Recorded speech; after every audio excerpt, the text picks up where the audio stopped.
Okay, are we ready? We're ready for you. Okay, right, here we go. I was born ready, dude. 3, 2, 1, action! Right, hello everybody. Welcome back to the... Unbelievable. Descended into chaos already.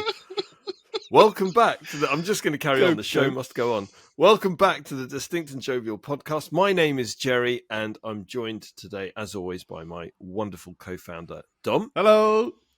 Like I said, I am so relaxed for this one, ladies and gents. I've tipped my chair back. You wait to hear the outtakes later on as well. You go for it. You go for it. This is episode number 28. I'll have you know. I'm going to start with... Actually, no. Let's do that. It's episode number 28. We're recording this on the 24th of September. It's 10 a.m. on a Sunday. And you can definitely sense the summer is behind us. It's properly in our rearview mirror. I'm looking out. It's grey. It's cold. It'll probably get dark in about an hour. Was it autumn? Officially autumn turned yesterday, isn't it? It's officially now autumn, I think. Really? Yeah, I think it's like the 21st, 22nd.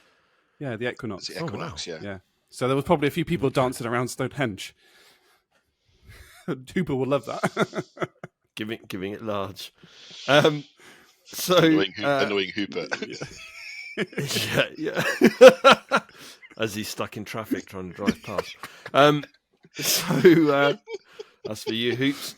So I'm going to start with this disclaimer. In fact, it's a good idea that I get the disclaimer in as quickly as possible. So the disclaimer, the views are purely our own. They don't represent the company or companies that we work for or any organisation for that matter. And we don't represent other people's views either. They are purely our views and our views only. Right. So where do I start? So Dom decided it'd be a good idea to host my first podcast and be thrown in at the deep end. And he decided to do this when we get a guest in that could take this podcast down some very, very dangerous and slippery paths. That's all I'm going to say. But I want to do a formal introduction, and I've actually got a sort of introduction. A formal introduction? Wow! A formal introduction. I've never done this to one of our guests. I'm super glad that I'm sitting down for this. There you go. Some of this is going to be fact. Yeah. Even fiction has some very sort of fact very these little days. Very little of it will be. They call it. But anyway, let's start. So today we have a guest on the show who's once described as the whirlwind of his generation, the disruptor, the destroyer of boundaries. Voted most controversial figure of the year 2 years in a row by Good Housekeeping. That bit's actually not true at all. He's a strong flavour, ladies and gentlemen. I present you Steve, also known as Chat Stevie T. Hey. Welcome. Good morning, everybody. Well, and, I just want to say thank you guys for having me on. It's genuinely a privilege to be here. That's got to be the best intro ever. That is, that is, damn, Good Housekeeping. Good Housekeeping. I was worried you were going to mention our company then at some one point, Jerry. I thought, no. am I going to go 2-1 up? No, definitely not. Yeah. Well, we don't work for Good Housekeeping anymore. Oh dear. Oh, right. I expect that at some point Jerry is going to blow an O-ring, and this is going to be he's just going to collapse in a heap. So it's going to end up being. If that happens, Dom, you just step in, of course, and you take over, right? If you hear the sound of a deflating balloon, that's when you know that we've got to that stage. That's true. And I don't think that's going to happen. So welcome, Steve. How are you feeling? Relaxed. Standard for me. Good. Just, yeah. Steve was any more relaxed, he'd be horizontal. Yeah. Damn straight. So usually, doctors will say just sit back, relax, breathe. This won't hurt. And it won't. So, Steve, you're in the right frame of mind for this. But then it does hurt. Always. Yeah, but we have to give you the illusion that it won't, You know, and then I'm a man who's at a certain age, and we experience certain problems with certain areas of our bodies that require doctors to check certain things in uncomfortable ways that leave you feeling humiliated and covered in shame. It's like something quoted like out of Family Guy. That is, isn't it? That's, that's full Seth MacFarlane.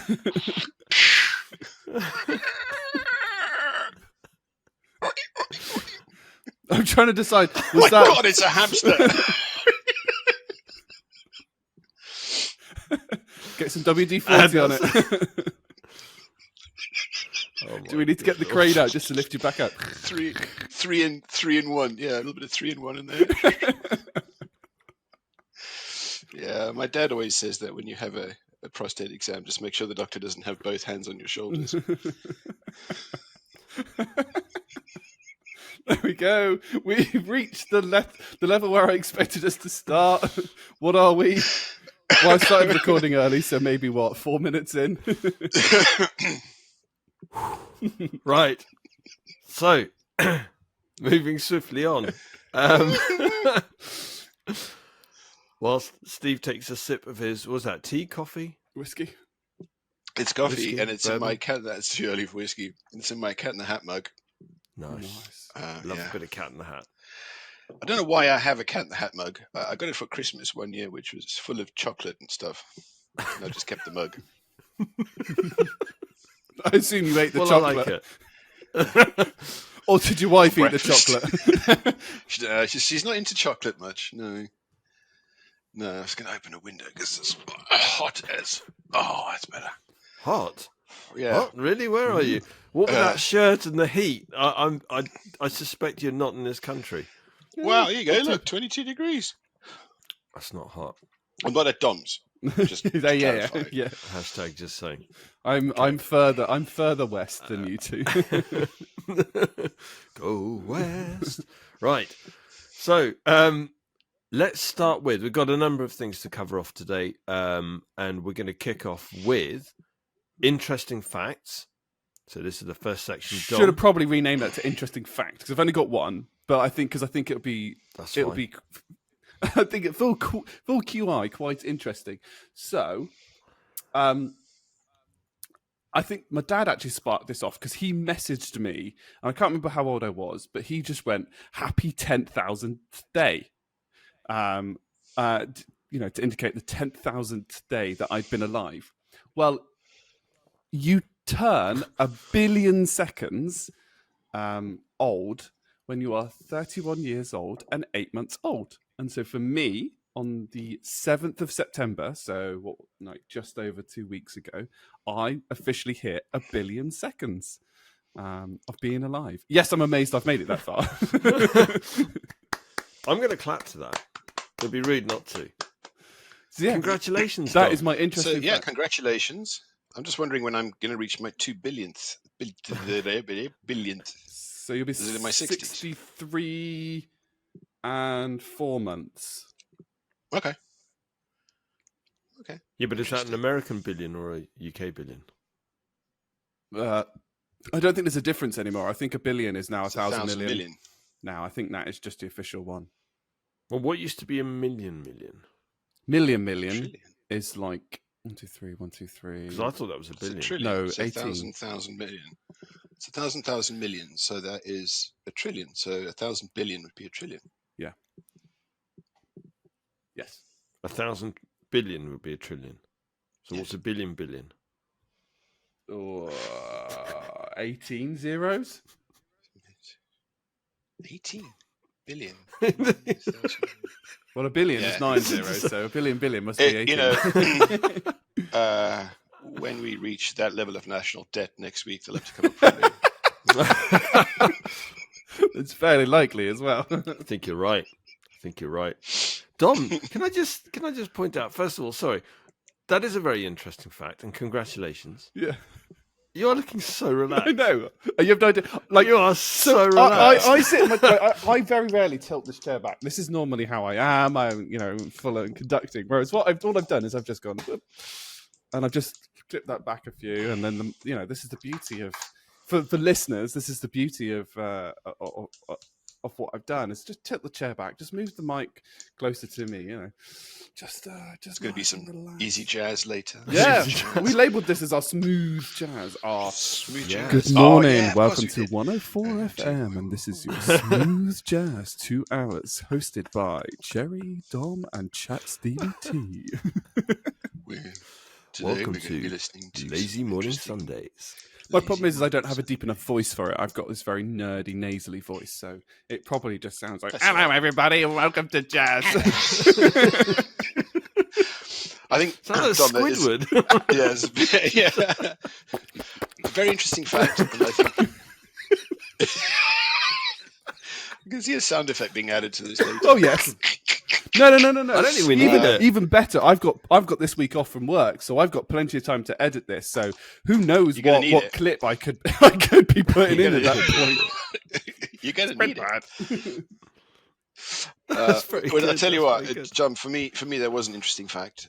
What was even more interesting was clearly that, based on what I said earlier, your dad and you and my dad and I clearly have different kinds of conversations. Yes. My dad is nerd enough that the thing is, he didn't even it's not like he, texted me it and was like, this is a really good. He didn't. Did he phone you? No, even worse than that. Did he come round? No, proper boomer. He posted on my Facebook wall. Posted a letter. He posted on my Facebook wall. He just literally wrote on my Facebook wall, happy 10,000th day. And I had to text him and be like, what? Oh, it's just, this is the number of days that you've been alive. I can't remember how. When you said you went full boomer, I expected a telegram arrived. No.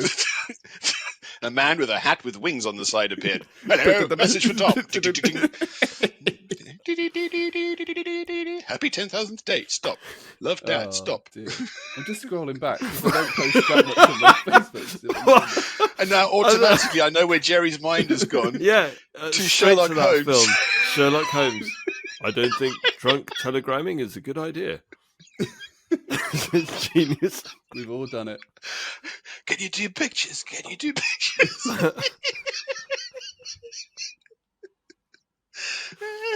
So is that how they do it? Sketch artist in there. Is that where "Paint Me Like One of Your French Girls" came from? It was to send a 1930s nude picture to somebody. Nudie, yes. I'm in receipt of your picture on Wednesday last. I'm confused. Is this your private parts or a map of Florida?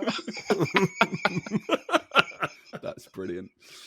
Oh dear.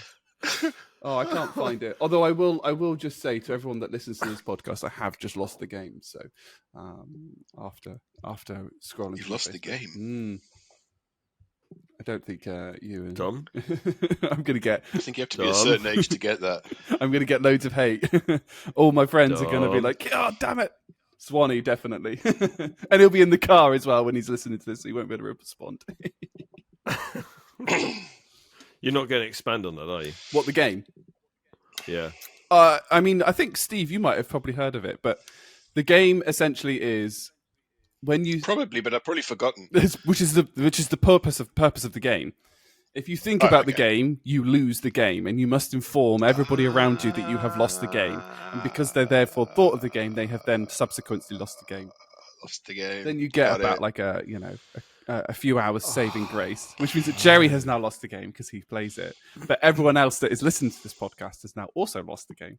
So I will know when people are listening to this podcast because I'll probably get a text that just has Dominic with exclamation marks going, I lost the game, goddammit. Dominic. Which means that subsequently I will cause myself to lose the game in the future as people listen to this at different times and send me messages that go, I just lost the game. So, yeah. Well, yeah, you're going to get text messages. Yeah. Possibly telegrams. You might even get beat. Telegrams, yeah. Pager. Can you imagine that? Getting beeped and then you have to call through. Dad, everything all right? Yes. Yeah. Congratulations on reaching your 10,000th day. Stop.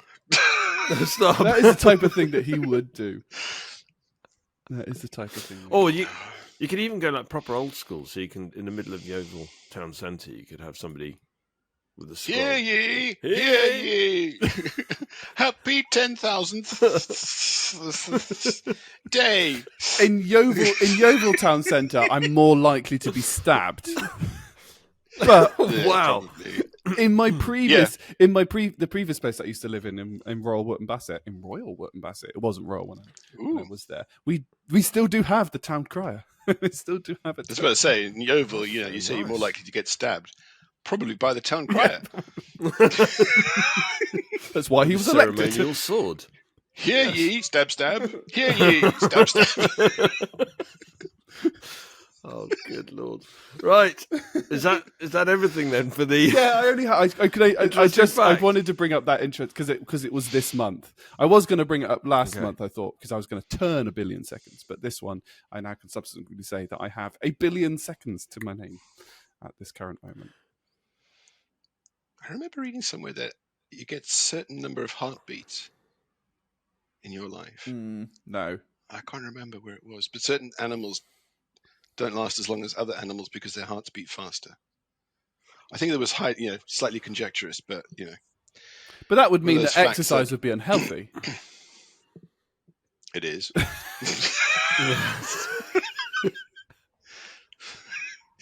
Isn't it? There you go. That's another interesting fact. We are not health professionals whatsoever, and we do not condone. Exercise is healthy, ladies and gentlemen. I urge every single person on this planet to do as much exercise as they can. But to not Weirdly, use up too many of their heartbeats too quickly. Their heartbeat Yes, don't use up your heartbeats.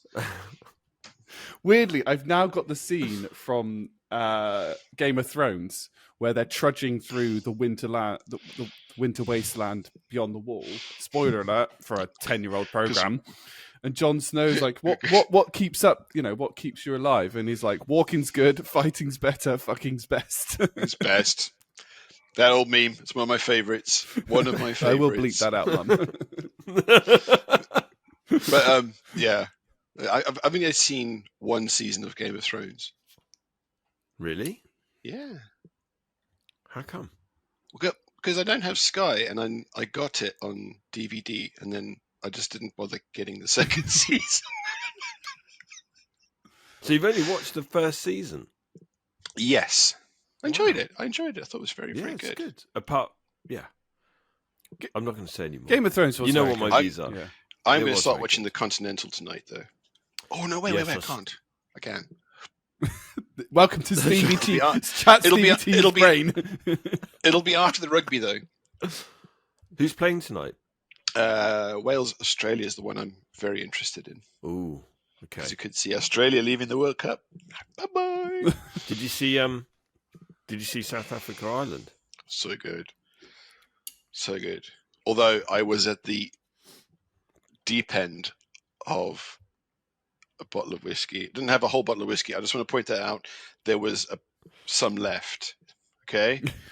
An undisclosed quantity. Undisclosed, okay. I'm not an alcoholic. And I was at the deep end of that at the end of the game. And I have a friend in South Africa who I was texting. It was like going back to don't send telegrams drunk. Yeah. I would have had more luck just mashing it against my forehead at one point. You should have done Telegram. The telegram. Beep, Yeah. beep, beep, beep, beep, beep, beep, beep. Did you mean to send me a dick pic? No. It's Florida. Right. Spelling's atrocious. Okay. Well, there you go. Thank you, Dom. That concludes interesting facts. I think I've already given my interesting fact before on this podcast, which is about the 67.23% of statistics are made up. Yeah, I read that on Julius Caesar's Facebook page. Yeah. Yeah, but now we get to talk about a trending topic. Have you seen, now you've mentioned Julius Caesar, have you seen the TikTok trend? You two might not have, but at the moment there's on like Instagram and TikTok, there's a lot of girlfriends asking their boyfriends or wives asking their husbands, how often do they think about the Roman Empire? What? how often do you think about the Roman Empire? Occasionally. Roughly? What, is this a question to me as well? Yeah, a couple of times a month, once a week. A couple of times a month? What? Yeah, why not? Yeah. About I twice don't think about the Roman Empire per se. I think about things that happened in the Roman Empire. Yeah, but generally you think about the Roman Empire at some point. Yeah. Apparently, Yeah. a lot of males think about the Roman Empire between sort of like once a week and a couple of times a month, and apparently all their girlfriends and wives are like, "What? Why do you think about the Roman Empire?" And their response normally is, "You don't." Because I otherwise, what else is going to consume my brain Yeah, power? it's that scene from Monty Python. It's like, what did the Romans ever do for us? Well, apart from Sanitation, apart from politics, roads. what? Yes, and all those. What did they ever do for us? Okay, nothing astounds me anymore when it comes to anything to do with internet trends. No. I'm sure if you spoke to That's such a Rachel, she curveball. would have seen it. She would have seen the trend. I miss the good old days of the internet when you only went on for one reason. To check your email, Dominic. And your bank account.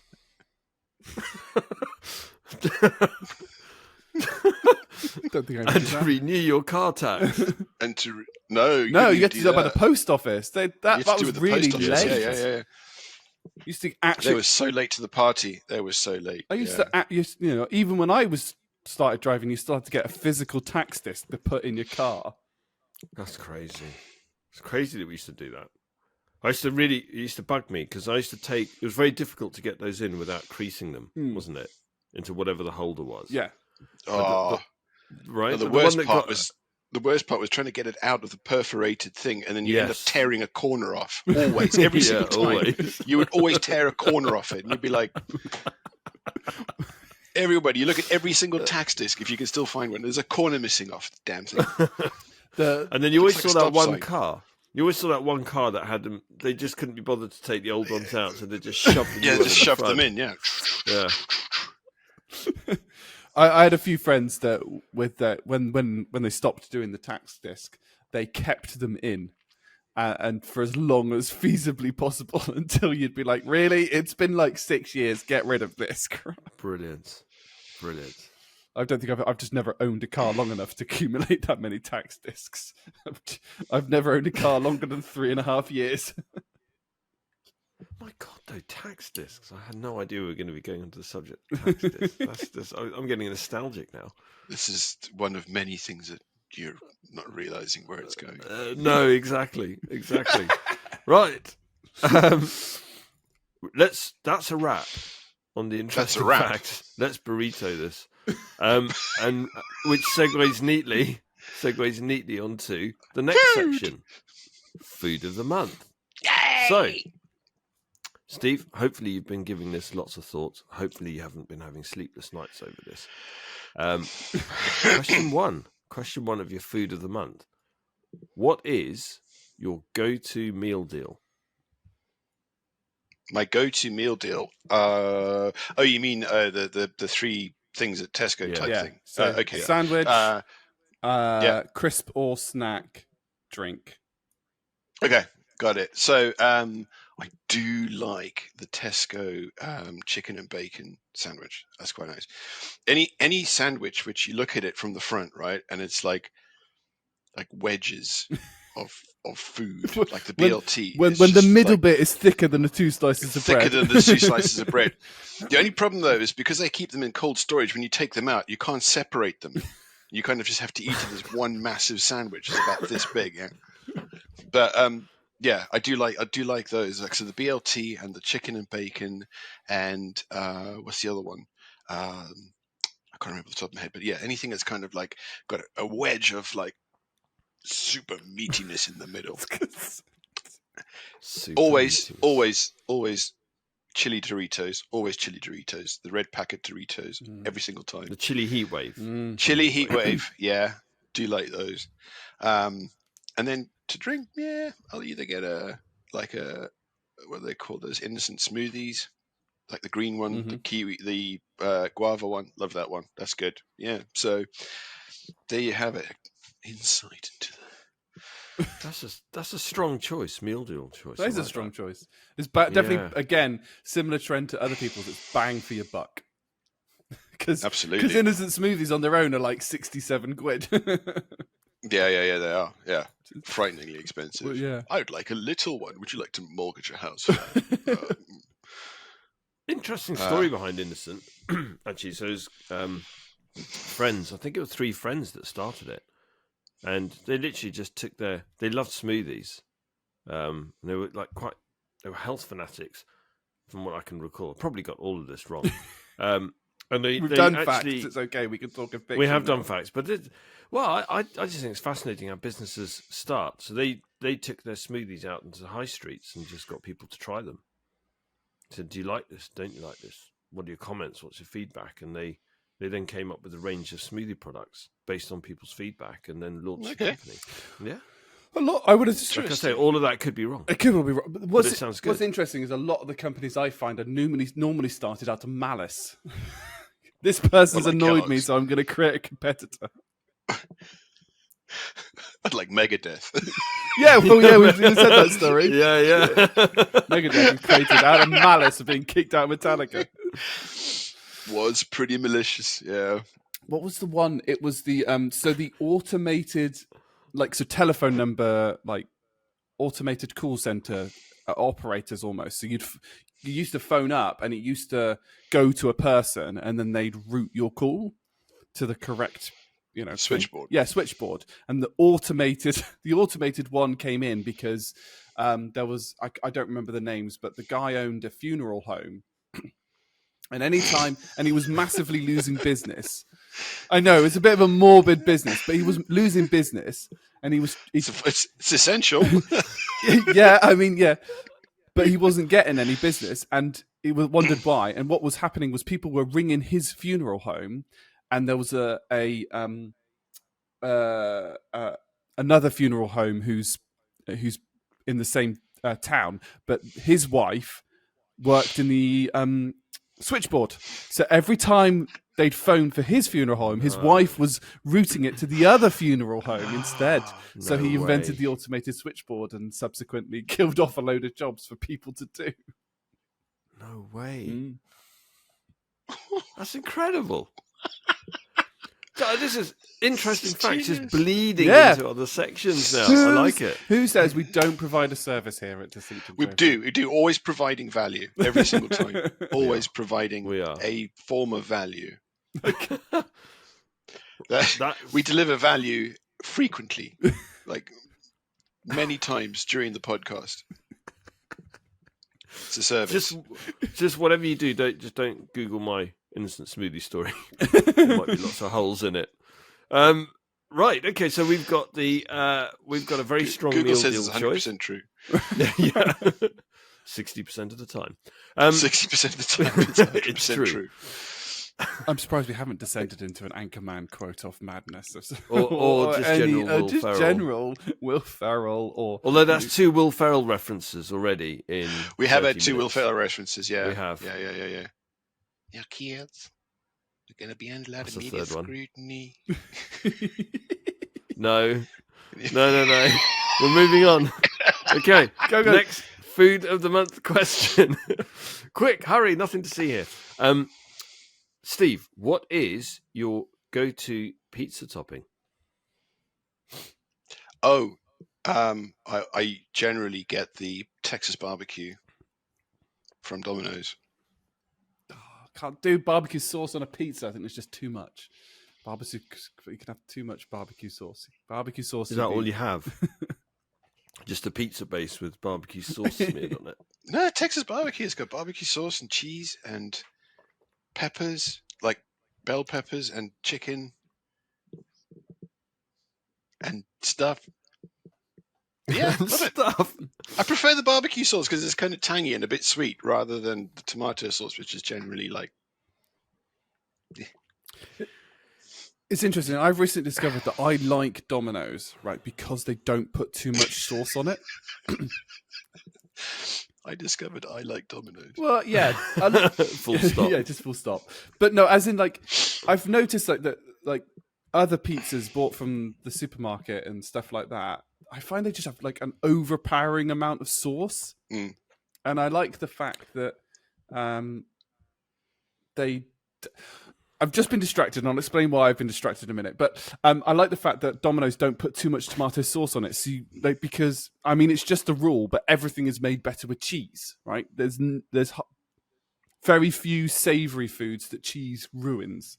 Curry is probably that type of thing. You can't really put cheese on a curry. No. If you put like what's the cheese called? Feta. Paneer. If you put paneer into like any curry. Okay. Yeah. But yeah, I mean the right type of cheese, obviously. But yeah, cheddar on chips. Chips are better. Stilton in a curry. Stilton in a curry. I can see Gordon Ramsay now putting 2 pieces of bread either side of your face and going, "Are you an idiot sandwich?" You say that, but then Heston Blumenthal at the same time is going, "Ooh, I don't know. I like that. I think that's got legs." Yes. I wonder if I can make a blue cheese breakfast cereal and serve it with dry ice. Yes. Dry ice. Gotta have dry ice. Yes. And duck tongues. Yes. We'll serve it in the duck bill. Yes. And then we'll deconstruct it somehow. So you have to put it back together to eat it. Oh, yes. Excuse me, waiter. Why have my cornflakes arrived with the milk on the side? It's deconstructed. You have to put it together. And what are these? That's duck amazing. Tongues. Oh, sweet. Cornflakes and duck tongues deconstructed.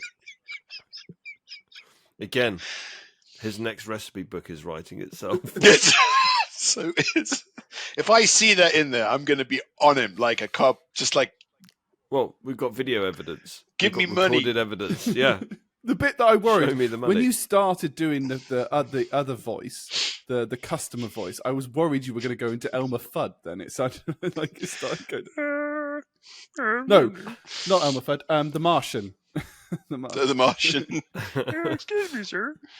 The reason why I was distracted is because I was looking up. I just put in Texas barbecue pizza Domino's, right?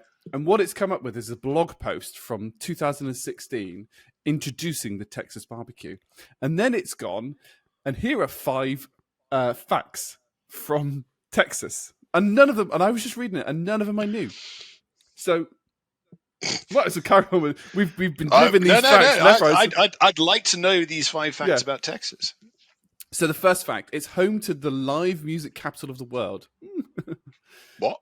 Yeah, so they have SXSW Music Festival and Austin City Limits Music Festival and hundreds of funerals, so apparent venues. I'd like to point out, I think Texas is bigger than the UK, isn't it?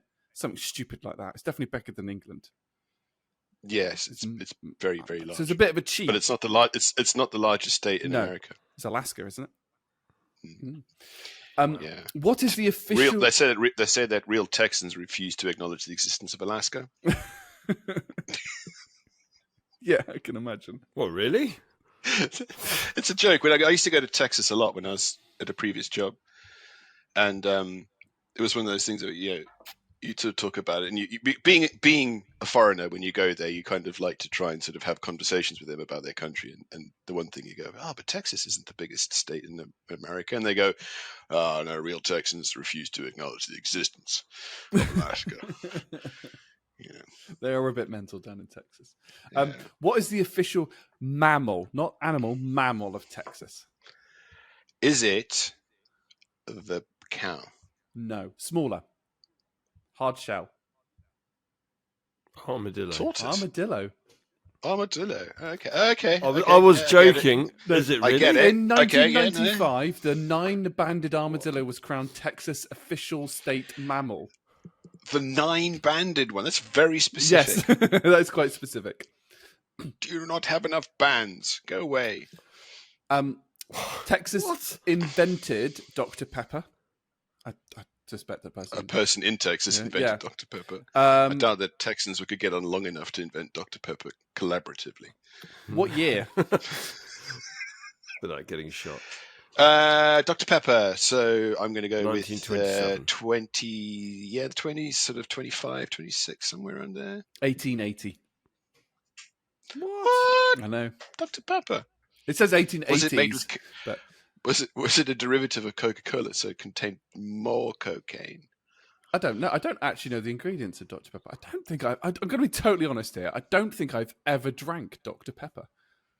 For some reason, it's the fizziest soft drink in the world. I don't know why, but when you, it's stupendously. No, it is.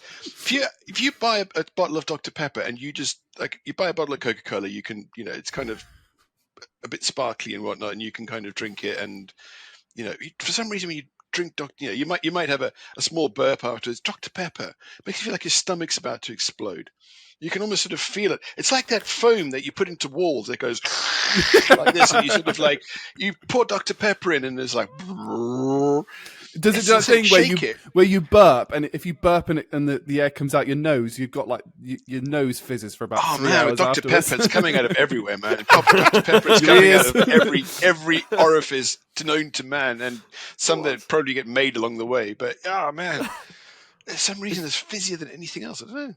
So if you had to drop a Mento into Dr. Pepper, it would literally it'd be like a... Yeah, it wouldn't just fizz out the top, it just go bang! It would just explode. Yeah, I guess. That was how the nuclear bomb. That's Oppenheimer. Yes. Oppenheimer, Dr. Pepper, and a Mento, go. Right, now we know how that works. Let's go watch Barbie. I mean, what a thing to come out on the same weekend. Honestly. Obviously, the first words of the moon was spoken to Texas because of it obviously comes from Houston. The last bit, which I think I'd be interested to see if it's true. It's illegal to graffiti someone else's cow. You can graffiti, which suggests that you can graffiti your own, and I'm assuming that's for markings, but it's illegal to graffiti. But I've just got images of all the funky graffiti that you get on the sides of railways, branded on all these cows. What about Banksy? What if Banksy? Yeah, the Banksy. And then when the cow was sent to become burgers, that's the shredding. No, you can't do it, girl. Yeah, you can't do it. That's a Banksy. I want someone to just do some Far Sides on the side of cows, because that would, to me, would be just absolutely hilarious. That would be the funniest thing in the world, just Far Side cartoons on the side of cows. I mean, I don't know how you would find someone else's cattle to graffiti them. I mean, it's one of those weird things when you go to Texas and people go, you expect it to be covered in cows. But it's not. You can just drive for hours and not see a thing. Not even a cow, because the ranches are so big that their cows are all over the place, but they generally sort of tend to stay where they feed them, because there's not a lot of pasture land. So they feed them in specific areas. But yeah, I mean, you'd have to really want to graffiti somebody else's cow to graffiti another person's cow in Texas. You would have to plan it. I'm just noting that as a to-do item.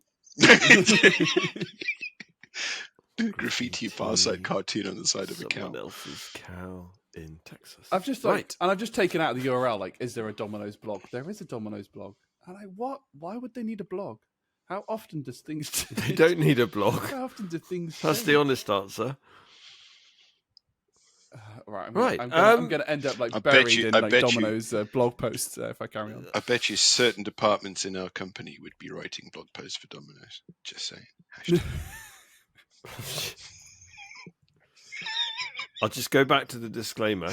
The views are purely our own and don't represent the company or companies we work for, or any organisation for that matter. I'm saying nothing. Right, I'm wrapping this one up. We burritoing this one as well. I'm definitely burritoing this one. So thank you very much. Was that the only two questions? I thought you were going to give me a pasta one. Pasta one. What one? Well, I mean, so Oh. we last time with Fiona, we felt like that we just did nothing but food items for the whole, and we didn't give an opportunity for Fiona to talk to herself about as our guest. Talk to herself. talk about herself. No, I'm not hosting. I don't need to be perfect. It's fine. Never give me an opportunity to talk to myself. But I can absolutely dig out more food questions easily. Let me do that. Well, wait Jerry, 1 second. fill We the got time. other questions. We're deviating. We are deviating. deviating. You're deviating like a septum. Are we not called distinct? We are. Let's stick to distinct instead of deviating. Right. So that wraps up the food of the month. This one, I already know what's coming up. I don't. I'm so curious. This next section is going to be very, very funny. So we are moving on to the section that is Room 101. And, yes. And Steve, we have discussed this already. I know, but I've added another one. Oh, have you? Excellent. So you've now got 3. 3. Excellent. So I'm going to hand over to you. You've got to convince us, by the way. So Dom and I then have to make the determination as to whether or not we are going to put those items into Room 101. Are they going to be easy things to put into Room Pressure. 101? Well, one will be. One of them will definitely. Is one of them going to be, yes, slam dunk, get that in. Yeah, totally. Oh, well, yeah. I mean, let me start with my left field one. So the first thing I want to put into Room 101 is I want them to ban, by law, under penalty of something really horrible like Room 101, the playing of Top Gun music at air shows. This is very important to me. Do you just mean, do you mean the theme tunes, or do you mean any song that has been used? All Top Gun music. Take My Breath Away, especially Take My Breath Away, especially Danger Zone, especially the Top Gun anthem, especially Mighty Wings, especially Mighty Wings, especially every song on that sodding album at air shows must be banned. It's just, it's like, we get it. Top Gun was a movie that some of us on the beach saw in 1987 or 6. Somewhere there. That wasn't 5. It was definitely 6 or 7. 86 or 7. Yeah, 86. 86. Oh, Yeah. And are you trying to tell me that they've not made another song that you can play at an air show in the last 30 years? I reckon there were probably, interestingly, the first song that came into my mind, or theme song, the Airwolf theme song. Oh, yes. Now that would be now that would be brilliant, right? That would be brilliant. But Top Gun music, like, we're sitting there and there's like this, I don't know what it was, a helicopter or something. I don't know. At this point I was trying to keep up with Jerry's wife and the alcohol stakes, but it was I mean, I kept up. It was borderline suicidal, but I kept up. But it had like Take My Breath Away, like and it was like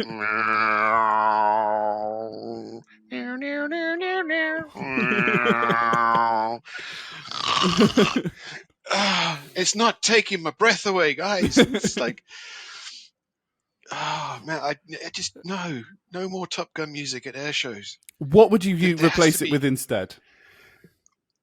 Literally anything, which includes nothing. Michael Bublé's Christmas album from 1994. Michael Bublé's Boney M's Christmas album. Christmas album. Anything, but Top Gun music. It's like, oh, what music can we play at our air show? Well, I don't know. Was there a film about airplanes that we can use? Let's think. Oh, I mean, they could even use the music from Iron Eagles. Who doesn't love a bit of Queen? One vision. Yeah. But no, fried chicken. But no, it's got to be Top Gun music, and they'd play it so like, oh God, so depressing. That's going in. Me. I mean, I agree. Yeah, I'm more curious now about what you would replace it with instead, because you could go, you could go anything, couldn't you? You could have a little bit of, Tchaikovsky, into like into I don't know, I'd have the some Imperial Tchaikovsky. March, into. Oh, why wouldn't you have some Star Wars? Do Why wouldn't you? Taylor Swift. Everything that John Williams has ever done. Everything John Williams has ever done. John Williams. Stick that in the bag. Bit of Slipknot. Stick that. John Some Williams porn. was John Barry. Psychosocial from Slipknot. Psychosocial. Because he's hammering like that. Here's our fast jet display. Why wouldn't you? Oh, but dear. no. Bit of drum and bass, dance music, whatever you want. You're gonna have a bit of pendulum. Pendulum. Yeah, when the Chinook helicopter's like spinning and pirouetting. You know, a bit of blood sugar, a bit of blood sugar. Like, you know, get the crowd going on the beach. But no. Take my breath away. Godfathers, just stop it. No, but weren't they playing that and nothing was flying past? That's what made me There were seagulls. Yeah, there were seagulls. They were seagulls. Flying. There was synchronized flying, which was quite impressive. Actually, I thought that was the best flying of the day. But, best display. They were really good. That's only because they spotted somebody eating a sandwich on the beach. Quick, get in! Yeah, probably get in there. They flew and made like a love heart out of like seagull crap. Oh, yeah. Seagull crap. It was so nice. Seagull. No, just not. No. I love Room 101 rants. It just puts the guest or whoever's ranting into just. I'm trying to get my rants out before I get to my big topic, but I'm trying to get all my rants out because when I get to my big topic, it could just turn into the biggest rant of all time, and I don't want that. I just want it towards the end of that one. You're almost foaming at the mouth, so I'm looking forward to this. Right, so Room 101, Top Gun music at air shows, 100%. Top Gun music at air shows. That's a slam dunk. That is a slam dunk. So, on to Room 101 item number 2. Skinny jeans. Ooh, controversial. When you say skinny jeans, so I am going to... Right, so this is going to be interesting because I am going to represent the millennial here, right? And this is where, like, Gen Z and millennials disagree, and I'm very curious to see how you're going to convince it. But I'm gonna caveat. When you say skinny jeans... Is there a specific gender on them, or is it specifically like just skinny jeans, super really tight ones, or the super really? So let me explain. So skinny jeans serve one purpose, and that is to show the world you don't have legs. Right. They are there to make it look like you are a human being riding a chicken. I've just got visions. For you, no day is a leg day. No day is a leg day ever. Just the very act of putting them on kind of indicates that you can get your legs in them, and that your legs must be this thin to fit into them. Legs. Chicken legs. Are you riding a chicken? Are those your legs, or are you riding a chicken? It just, I mean, I got. I played rugby for like 30 years. So I got chunky calves, chunky legs, and it's just the thought of putting something on that's that, like, doit like a tiger, and you see pictures of lads around, like lads, and they've always got like big tops, and no day is a leg day, and you can see that because it's like these skinny jeans, and it's like, come on, guys, and they're sort of weirdly bunch at the knee. For some reason, they look like those trousers that they used to wear, like in World War II. Like you see the Germans wearing them. They sort of punch out at the sides, like +4s.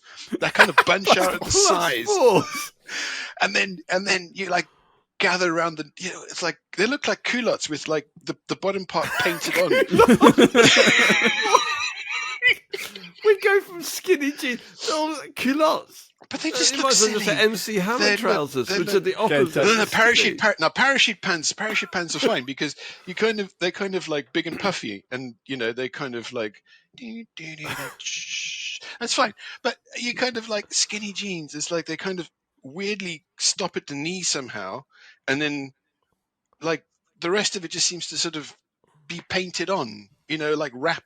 There must be like a wrap that you can sort of buy, that you sort of just like wrap around your legs as the bottom part of the skinny jeans. I just know they look stupid. So I'm going to defend every millennial here, I think. As I know, I can see Samwise is probably going to be like, no, don't take away my skinny jeans. I think it. So, like, I'm wearing jeans at the moment, right? And Are they skinny? No, they are, but they're slim fit. So they're not like. So slim fit's fine because they're not the kind of. When I'm talking about skinny jeans, I'm talking about the ones that are they're like leg wraps. Yeah, but I will like jeggings. Yes, no. Similar to that. Like I can't find a picture of them. But they look stupid. I think it. I think this is where fashion, and I'm not a fashionable man, as I've been told. As anyone have noticed that I'm wearing the same T-shirt that I've probably worn in every single podcast, just as a different colour.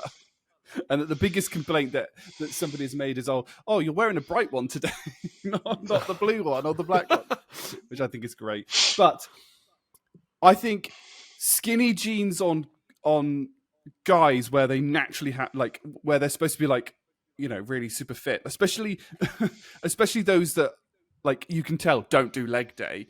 You're right. You look out of proportion. Like oversized t-shirt and really super skinny tight jeans are a bit like it's like an inverted pyramid with a head. Yeah. Yes, exactly. And that's not like, we all want that little bit of a triangle shape, but you don't do that with clothes where it then is so tight around your calves that you look like you've got, as you said, Steve, chicken legs. But I think skinny jeans on, like, if the top half is proportionate correctly in terms of clothes as well, I think can look good, especially on, females. I'm not going to, women. I'm not going to sort of say that I'm not like, oh yes, you look really lovely today. I know. But so I see where you're coming from, especially as myself and Samwise have had this discussion. Sorry to call you out, Samwise. I'm sure you'll be fine because we've had this discussion before. But with Gen Z, so the generation below myself, they are bringing back. They're bringing back two things. The first is it mum jeans, like high waisted, like boot, like based jeans. So the bottom like flares, and it just or really like straight cut jeans that make you look like you're from a cartoon, such as SpongeBob SquarePants, where they've got limited pixels to kind of bring it in. It doesn't look quite white to me, right? But that's because I've grown up where skinny jeans was the norm.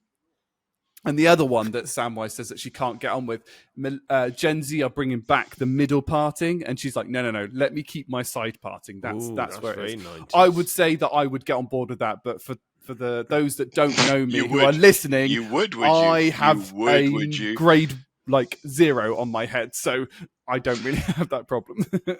It's all right. I'm growing you a wig, mate. I'm growing you a wig. Growing me a wig. Yes, Steve has got his full Chewbacca on today. Chris has got his Santa beard ready, and he's I'm growing you a merkin. A merkin.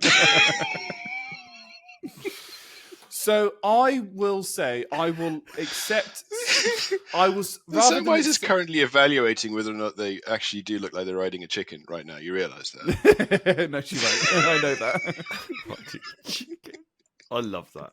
She's quite like. The thing is, this is also coming from the person that's probably sat on the sofa when she's watching, listening to this. She'll have this on the TV, blown up on a 36-inch TV plus, right? And she'll be sat under a blanket cross stitching, and I'll be like, "What has us millennials come to?"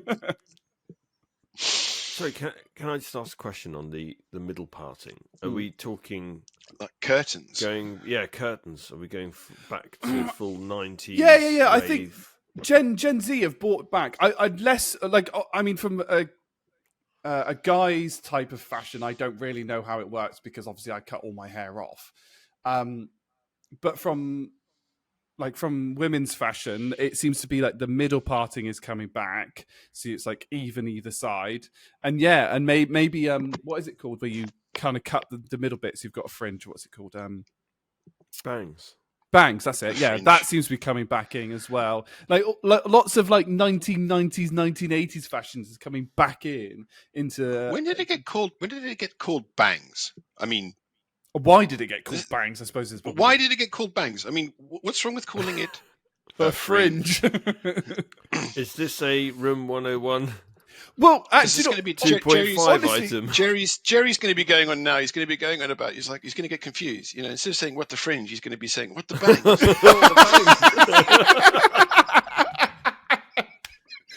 What the actual bangs? That is the best thing I've heard. That's amazing.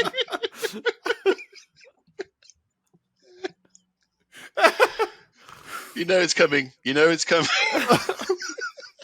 I can see, maybe not this week, but next week when I return back to work, there's going to be a meeting where all three of us are on, and Jerry's going to go, "What the actual freaks?" And both me and Steve are going to crack.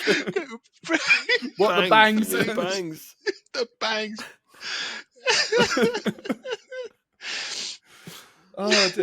This is the type of. The thing is, right? We've got the most unfashionable guy known to man, and you two gents that have grown up in the 80s and 90s, and maybe some of the 70s. All of the 70s. Maybe. I would just like to point out that grown up is a relative term. Okay. Gotten old. Aged. True. Like a fine wine. It just doesn't mature. It just doesn't mature properly. Yeah. But this is where we need, actually, Jerry, this is where we need someone like Rachel on to go, what the are you chatting about? Yeah, she will. Yeah, she wouldn't even take part. No, this is. She'd be dialing. She would have dialed out about 50 minutes ago. Yeah. I think, yeah. I mean, just because the attention span of Gen Z is about 7 seconds. I had somebody at work telling me, because I was going to do like vlogs. Somebody at work was saying, you need to get your message across in the first 7 seconds. Yes. And I was like, what? I need to get a message across in 7 seconds? Stay in school. You know?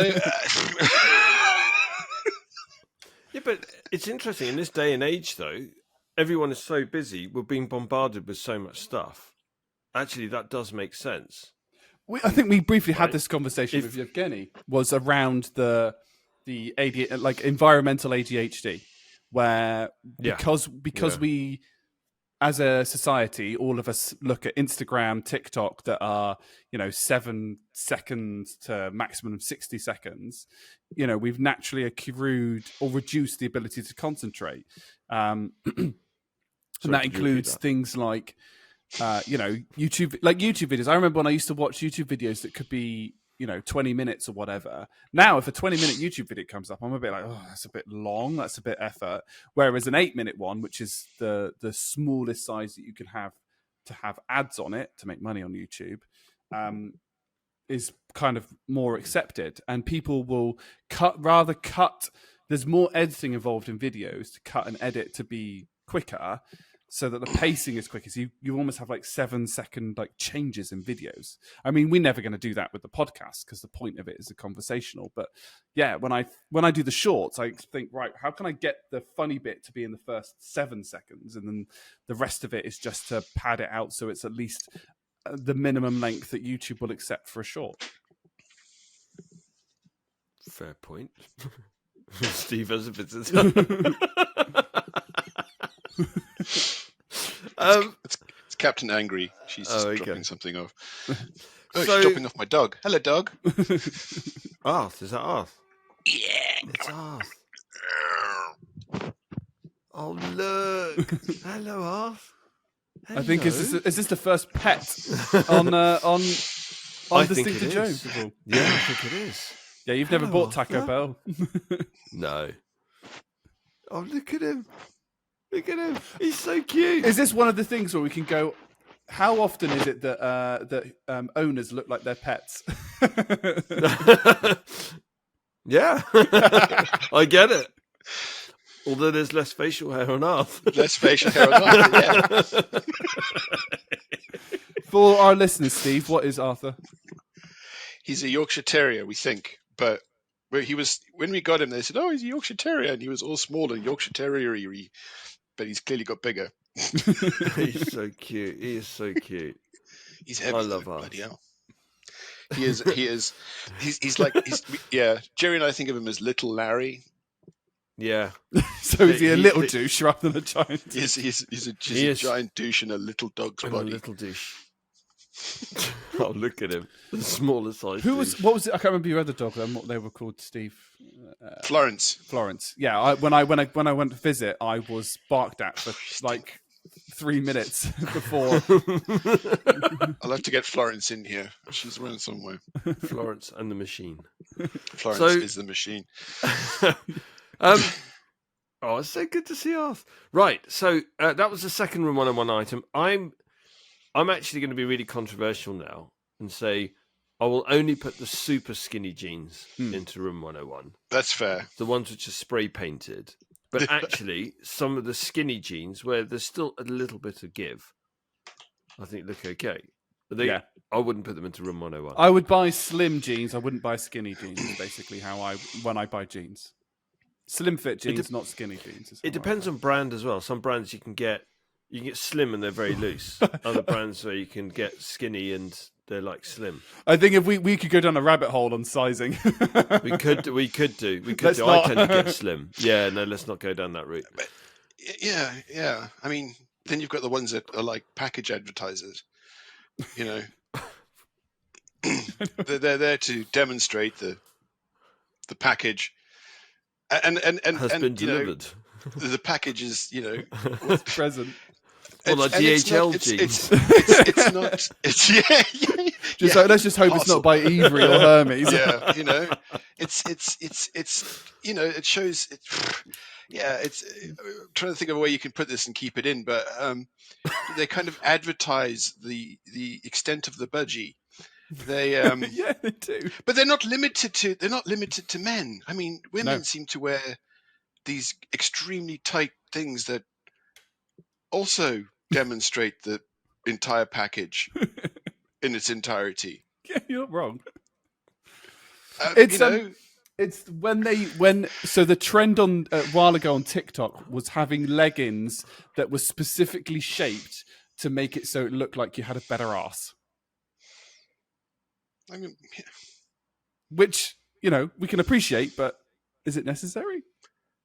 I was thinking more on the other side. I mean, it does both sides, yes. Jerry, do you want to move it on? What the actual bangs? Right, so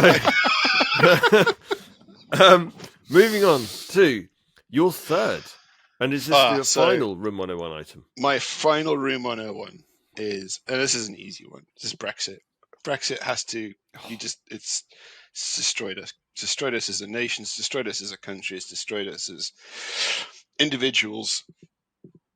And I think for me, it's sort of demonstrated that when you give people a choice without any kind of backing, and then they just do stupid things. We should never ask people what they think when it comes to matters of state, ever. Because let's put it this way: anybody who said that they wanted to leave, right, was,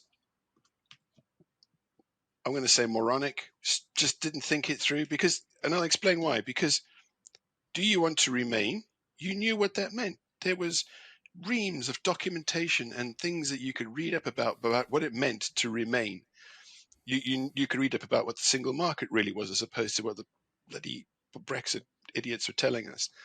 There was a con job. And if you voted to leave, do you want to leave? There was no idea about what that looked like. Why would you do that? Why would you vote for that? Why would you vote for something that is just that self-destructive? And you think to yourself, you look at it now and you go, oh, yeah. But what was driving people towards it was as an immigrant, myself, was this xenophobic nonsense that was constantly going on. And it was just all the time. And it's still all the time. It's all we ever hear about. Oh, schools are collapsing. We've got national debt up the blooming. We're trying to work it out. Billions of pounds. We can't work. Yeah, there's not enough zeros. How many zeros are there? 74. 18. Yeah, 18, I mean, national. It's just it's. And all the government goes, oh look, small boats. Somehow that's the problem. Somehow that's the problem. right? And then they go, well, what we're going to do is we're going to punish people for coming here. Like somehow that's going to fix the problems.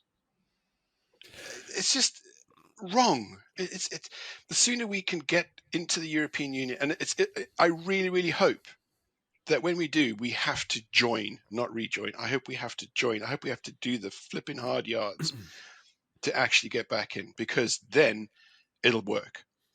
It's only way. And unfortunately, I think what's going to happen is that, well, I say unfortunately, fortunately, I think what's going to happen is that successive governments, if the right thing happens, will just get us back in, kind of in bits. It'll just kind of happen, and people will just stop caring. You'll get freedoms and liberties and success and power, I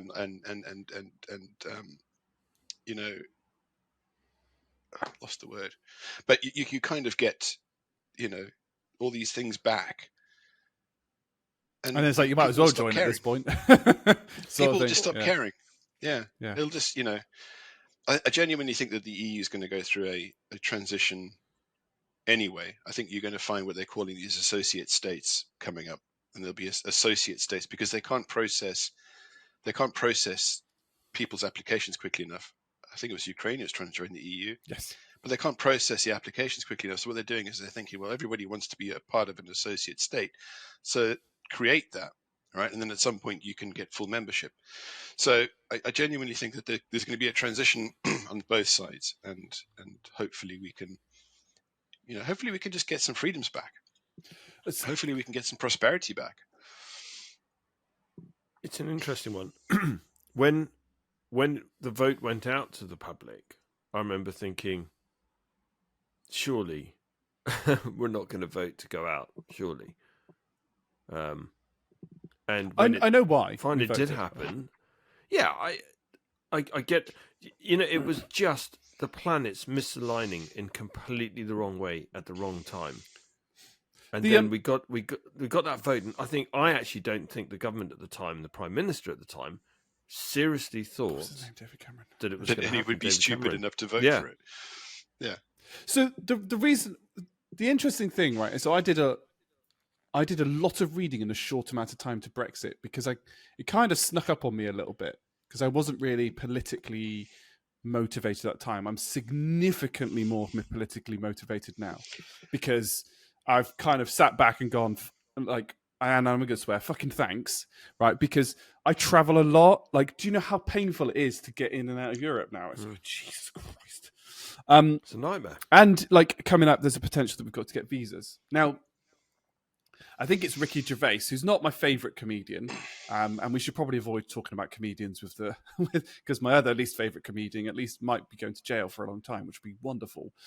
But Ricky Gervais at least kind of said, like let's let the average human decide things. Let's not. Have you seen how dumb the average human is?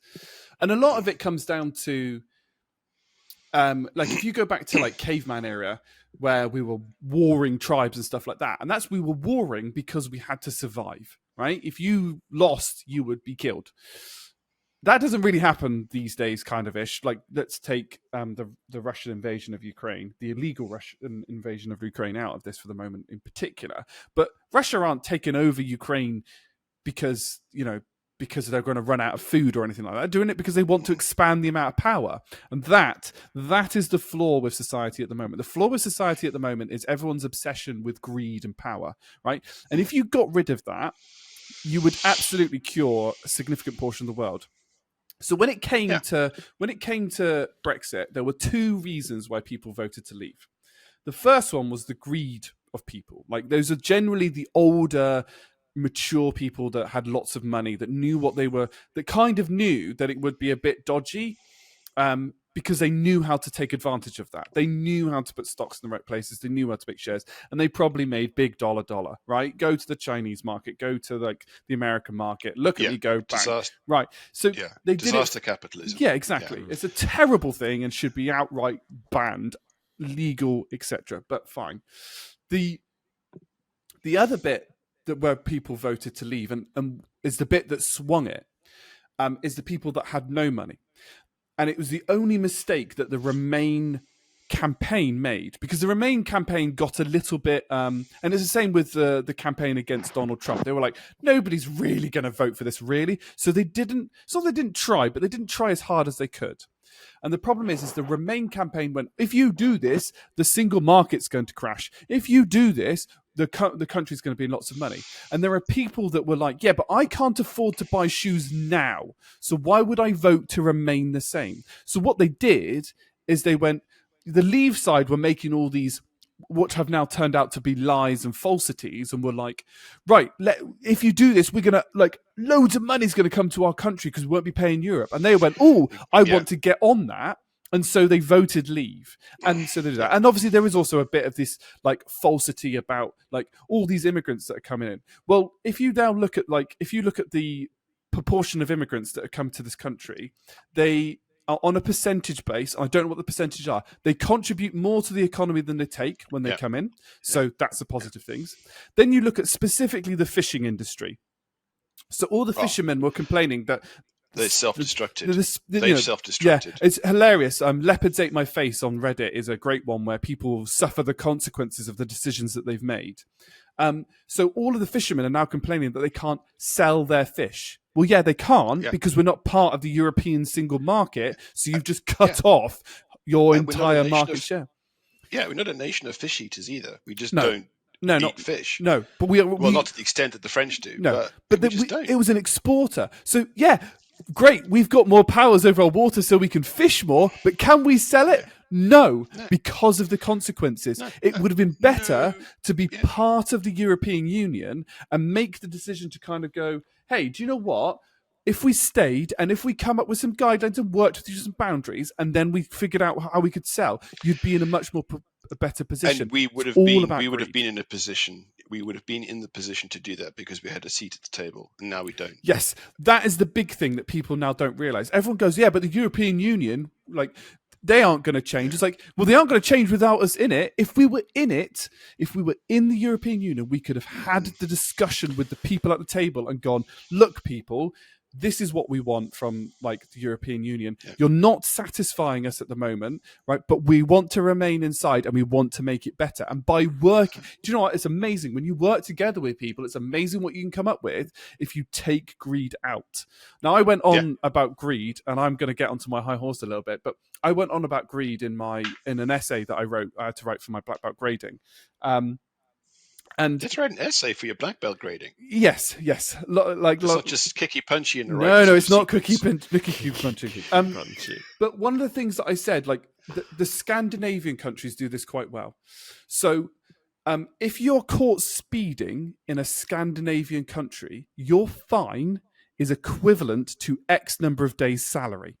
I can't remember what it is, but it's a lot. Is a I think, it's a percentage, which means that if you are a multimillionaire, your fine will be hundreds of thousands of pounds. Whereas if you're like disabled and unable to work, but you get caught speeding, your fine is like 10. I don't know whatever krona or whatever it is in different countries. In Scandinavian countries, I'm not sure who's got the euro, but it's still it's the equivalent thing. And this is where you get so you saw about the car crash that killed the pregnant woman with that, where he was doing like 136 miles an hour in the BMW, right? Because filming he was himself. Filming himself. He's like, he was some like rich billionaire like person, I think, when you read into it, and it's like, it doesn't matter if I get the speeding fine because it's 100 quid. Well, 100 quid to him is like 30 minutes or something like that. But if the consequences matched what your salary was, then you suddenly would find that people would be like, oh no, the punishments need to to be proportionate to the value that you earn. Of fines, especially. Obviously, jail time is completely different. And the other bit, taxation needs to be as well. Yes, taxation has to be proportionate, because at the moment, what's happening is that people are allowed to send their money to offshore destinations and then not be taxed on it.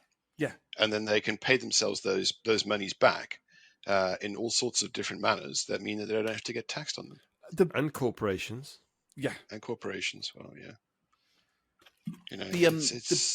the big greed bit that I went into about the podcast is I said that tax should be on a sliding scale.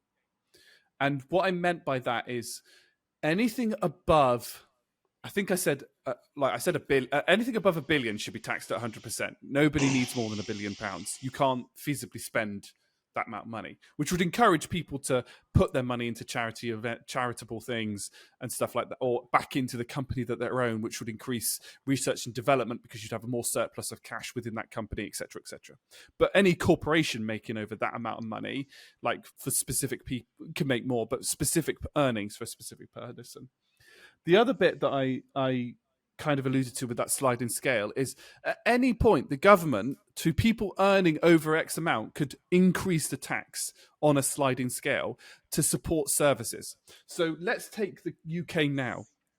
We've got 100 plus schools that they've suddenly discovered that some idiot has put in the wrong type of concrete and are now at form of collapse.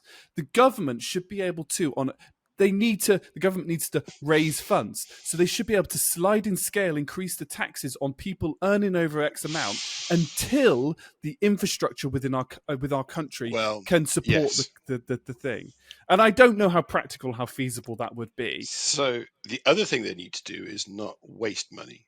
And this government has been incredibly good at wasting money, especially to people, conservatives.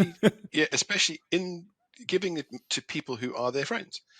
You look at the people who it's cronyism and corruption beyond anything. You can sort of come up with your kind of classical tin pot government where, it's the president is a general who used to be a corporal, and then he ends up having like this, a coup, and then his government is so corrupt that he's getting money from everywhere and giving, that's what we've got, except for the fact that it wasn't a coup. It's just we voted them in somehow. Many levels. Somehow. Well, no, we didn't vote in Rishi Sunak. I would absolutely love to get rid of Rishi Sunak immediately. How dare you? How can he be the prime minister when he? When as a chancellor he set up these deals with PPE companies that benefited him during a pandemic. Yep. What type of person does that make him? So and he's giving out oil and gas licenses to people who benefit his in-laws and his wife, and he's as corrupt as he's probably the most corrupt, official in Europe. Yeah, he is the most corrupt official in Europe. He's without a doubt. Anybody who thinks that he's doing things for people who actually, they're deliberately cruel to the people that they're supposed to be looking after. Yeah, and it's ridiculous. It's ridiculous. I mean, he is to me what exemplifies the mindset of Brexit, is that somehow this country is this massive powerhouse. We had this view of ourselves while we were still in the European Union that we could go it alone. We were this massive powerhouse. We could do anything, and then they stripped all of the good stuff away. The reason that we were actually doing well, and now we discovered, actually maybe we're not.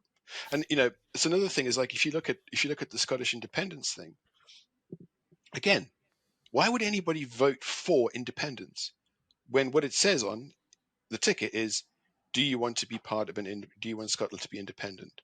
Not a single idea about what that means. Why would you do that? Why would you do that to yourself?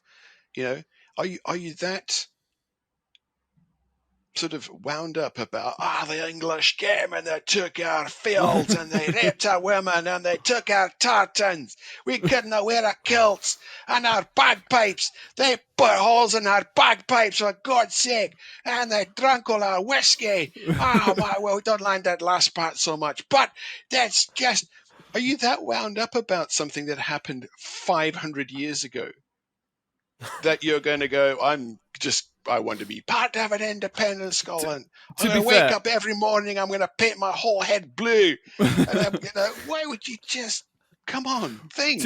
To be fair, I would not, at the moment, I don't blame them, because actually one of the independence movements for Scotland is to rejoin the European Union as a separate country. And I'm like, do you know what? Actually, I get that.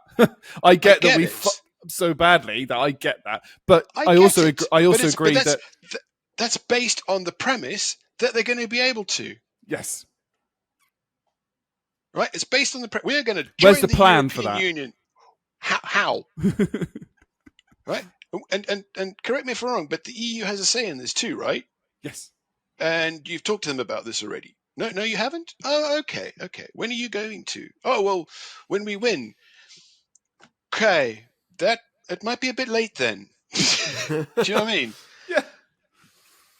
Brexit. What They should have done is had a second referendum based on the deal, right? That would have been the way to do it. This is the deal. 100%.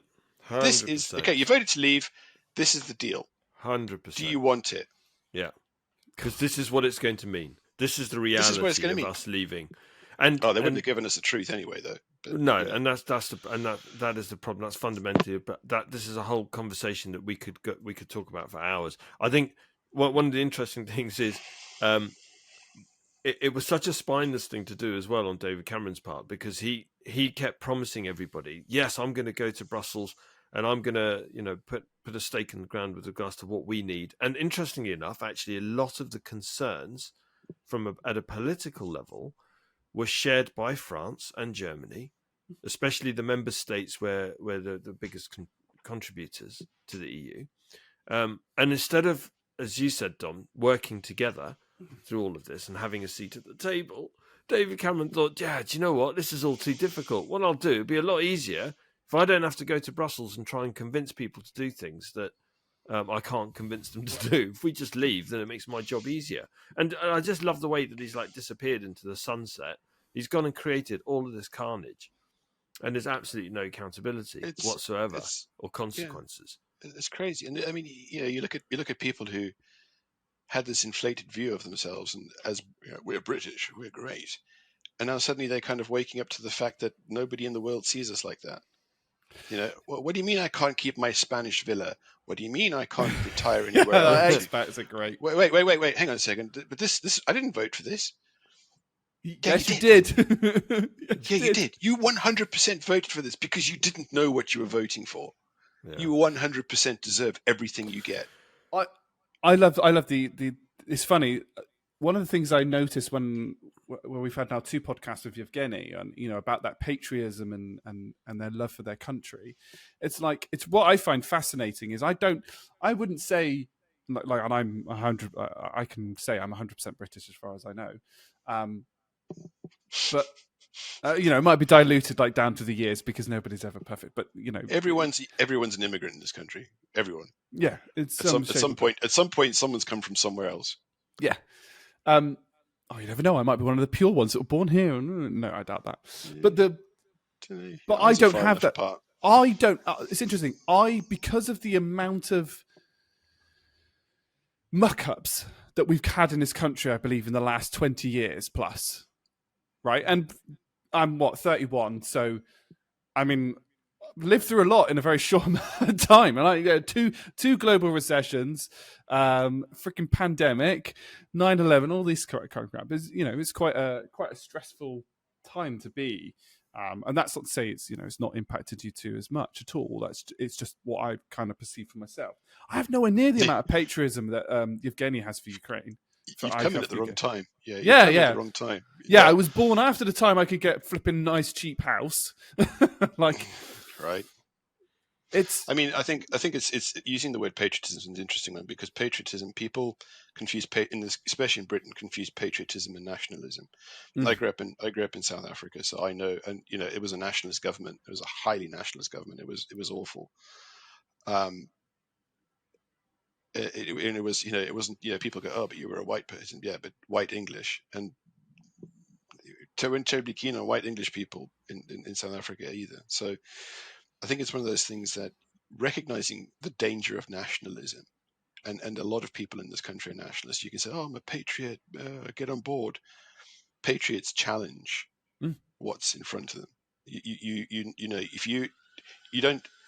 If you don't blindly believe what racists and bigots and xenophobes are telling you, it's not that you're not patriotic, it's that you're not nationalist. And true patriots try and change their country. Yeah. And they try and make it better. Yeah. That's tough. On that note. Sorry, we got all serious. That is a really good. This is really good. What a way to end that section, because I think that's absolutely perfect. look, that's going into room 101 without a shadow of a doubt. Told you it was an easy sell. Brexit needs to be put at the bottom of room 101, in my opinion. It needs to be put at the bottom of room 101. It needs to be set alight. It needs to be stamped all over and then pissed on. I need to take a flamethrower to it. So yes, definitely going in. Right. So let's have a look at the notes. Interview chat Stevie T now, isn't it, Jerry? You might want to kind of elaborate on what that means. So I've always called chat Stevie T. Yeah. So Steve and I have had lots of nicknames for one another, and one of them for Steve has been Stevie T. And then I was using ChatGPT one day and thought, what if we had a Steve version of this called Chat Stevie T, where basically you just type in whatever you want, ask Chat Stevie T whatever you want, and then you just get the Stevie T view of the world back in response. And I do think that's still a golden opportunity. That app needs to be developed. You need to get on that, Steve. It needs to be developed and not cancelled every single time it gets used. Yeah. I'm putting in the titles for pure clickbait, though. Yeah, go for it. I like the fact that actually we've even got Stevie T. So if you look at the names, it's Jezza, Dominic, Stevie T. Yeah. Stevie T.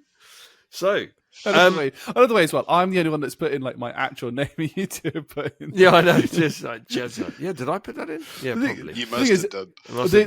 Those don't appear. They're just the file names. That just the file names that just get extracted out. Like the names at the top of our if you watch the video on YouTube, that's what I type in. I go ahead and change it. Got it.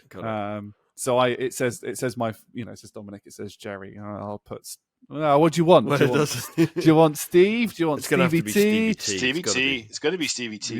It's got to be Stevie T. It's got to be Chat Stevie T. Chat Stevie T. But the Chat Stevie... I asked Chat Stevie T this question. I'm using it for clickbait the whole time. Chat Stevie T, tell me about Brexit. So, no, we've already covered that. That's gone into room 101. Bangs. Skinny jeans. Chicken feet, legs. Chicken legs. Okay, so... we are going to move into a section which is not in the script. I have 3 questions for you. Okay. And this is all part of like getting to know, I guess, better. Getting to know you better. Getting to know all the What was that program where they had the red book from the early 90s? Oh, This Is Your Life. This Is Your Life. Yes, that was it. Are we going for like Michael that? Aspel. if it was me, right? If it was me, it would be like this deck of cards. It'd be like this little deck of cards. This is your life, and then it would start off with.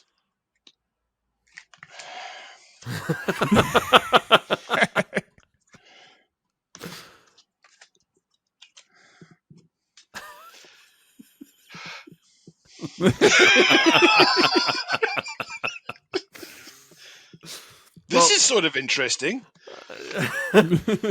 Bear in mind, this is a family podcast. So, I'm going to say, I'm going to start. So, I want listeners to get to know you. I actually know a fair amount. I want listeners to get to know you a bit better. So, apart from the fact that I hate Top Gun music at air shows. Apart from, and the fact that you like barbecue. Gotta have Airwolf. Gotta have Airwolf. Promote Airwolf. Came out before Top Gun. It did. It did. Yeah. You've had a colourful life. What have been parts of which I can actually talk about? Some of which you can actually talk about. What have been your most poignant moments or poignant moment, if you had to pick one? Oh my God. And I deliberately wanted to put you on the spot for this. Poignant moment. I wouldn't even know how to answer that question. I mean, there are the sort of obvious ones, it's like, because I've got 2 children, one of which is the same age as Dom, just about. I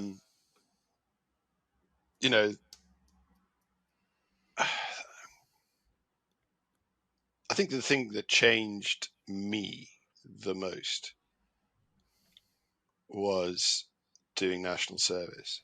And I wouldn't say it's the most poignant thing in my life, but it did change me massively. I think the person that went in to do their national service and the person who came out were very, very different. There was nothing that was impossible when I got out,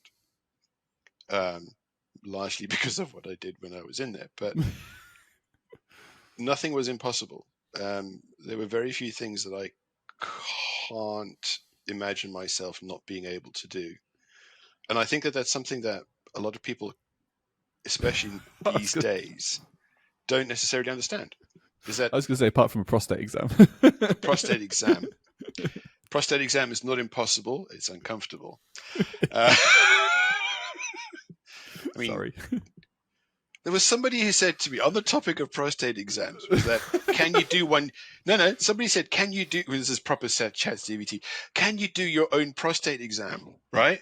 And I was like, I don't know. And it was a genuine question because there's a lot of chat groups and whatnot for people who've kind of going through prostate problems. Like in 2017, they found a very small amount of prostate cancer, but it's very benign. It's not doing anything, so it's fine. Most men will get some form of prostate cancer in their lives, and basically they will, they'll be fine. But somebody said to me, like terrified about going to the doctor and having, they said, when you're looking for, we're going for a prostate exam, what should you look for? And I jokingly, because I have a sense of humor, I said somebody with thin, long fingers, right? You don't want somebody with like big sausage fingers because, one, they're probably going to be a bit shorter, and two, you're kind of worried that you're going to feel his watch strap up against your backside when you kind of, so somebody, and the best, it's just like, if you can find a female doctor, best, because they've got the smallest fingers, right? The thinnest, and then this guy came back and he was like, okay, now I've taken that on board, and I'm like, probably shouldn't have. And then he said, can you do your own one? And I was like, do you know what? I don't know. I suppose you'd have to know. You'd have to know what you're looking for, really, aren't you? So what are you feeling for? Yeah, I mean, you said nothing's impossible. Nothing is impossible. It just came to. Yeah.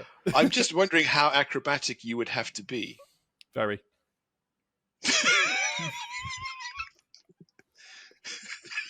Anyway, I completely railroaded your question. Poignant question. Yeah, poignant moment. Poignant moment. So you came out of national service. Was that in this? Sorry, was that in this country or was that in national service? Yeah, national service. By virtue of the fact that we don't have it here, it was not here. No, I didn't think so. Dude, how old do you think I am? I mean, I think I was national service here in the 60s. I was part of the Home Guard. I was part of the Home Guard. Don't tell me your name, Pike.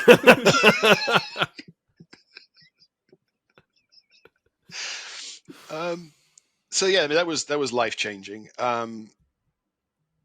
I don't know. I would say, yeah, probably the most experience that I've ever got in the world has been, from there. It did kind of provide me with a lust to live, if you know what I mean.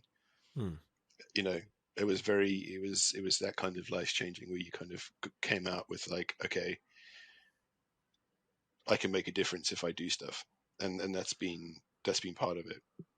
So not that you necessarily had a choice, obviously, but even if you did, so even if, let's say it was optional. Let's say it was optional, and you went back to that point in time, you wouldn't have done it. No, and I would have been poorer for it because it's kind of, before I went in, there was, finished school, not a lot of direction, and what I would have benefited from was kind of being, like birds kick the nestlings out. Can't fly, figure it out. Bird is the word. No Top Gun theme tune. No Top Gun theme. Oh, they could play Surfing Bird at air shows.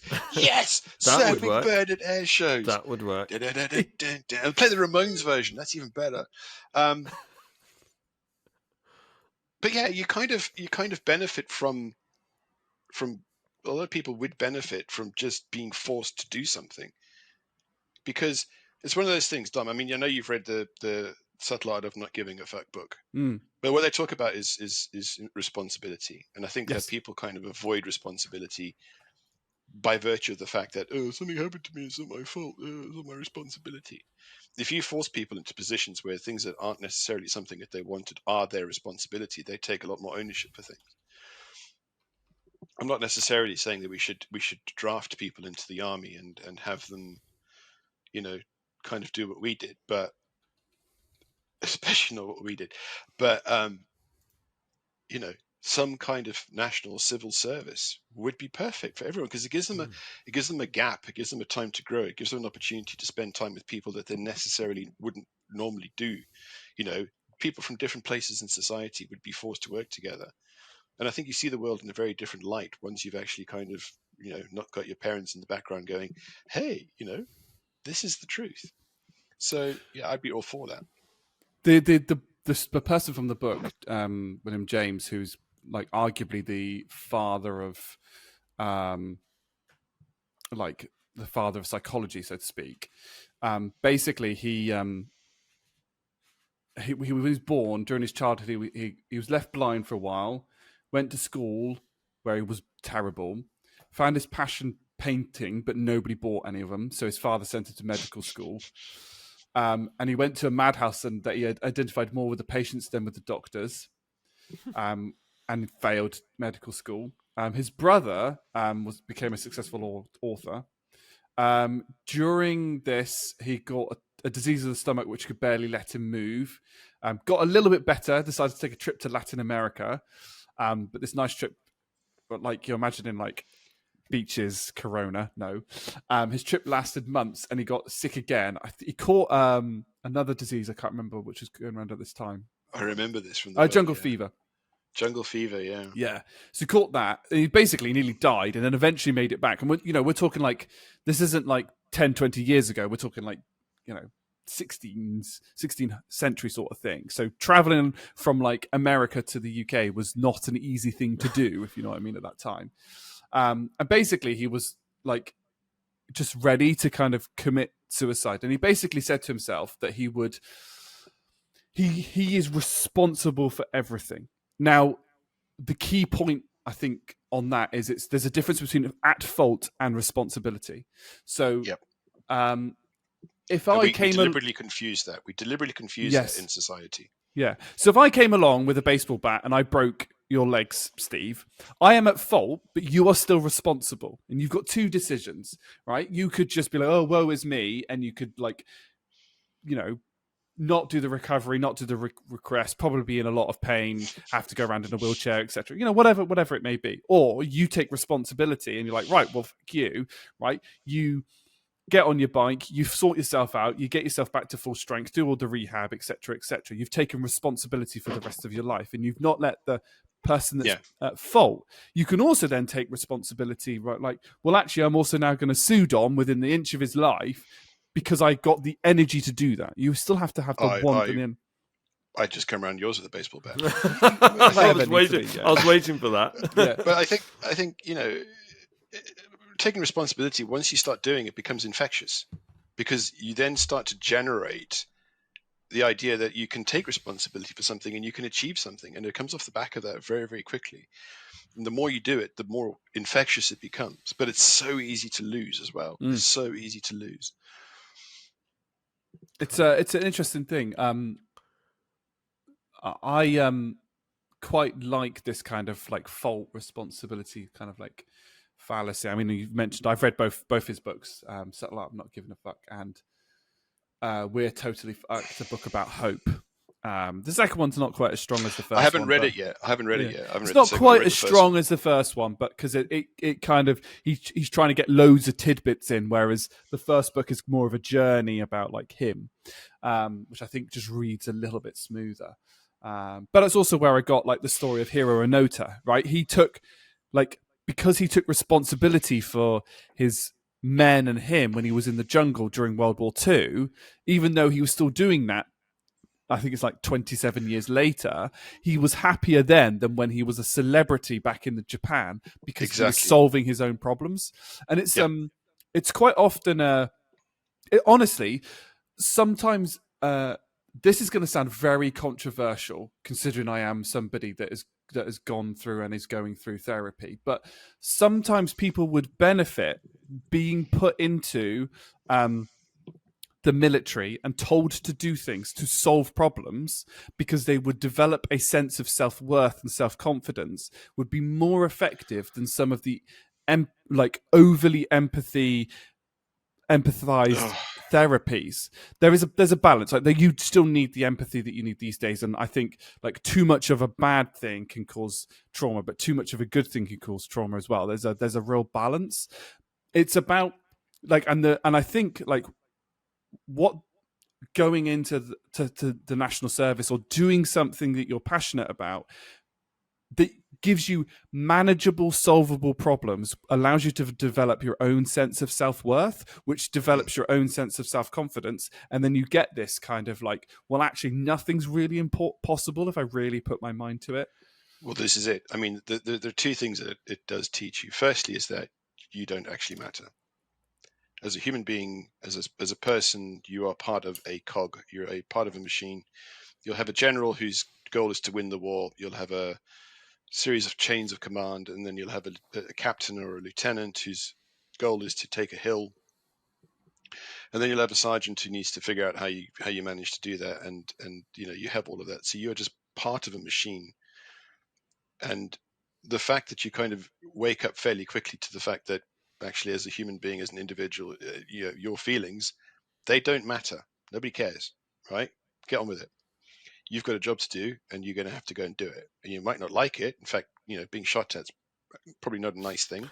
But you're going to be in a position where once you come to terms with that, and once you kind of become comfortable with that actually this doesn't matter. Nothing, I can be upset and no one's going to care. You might get a friend and he'll come along and go, there,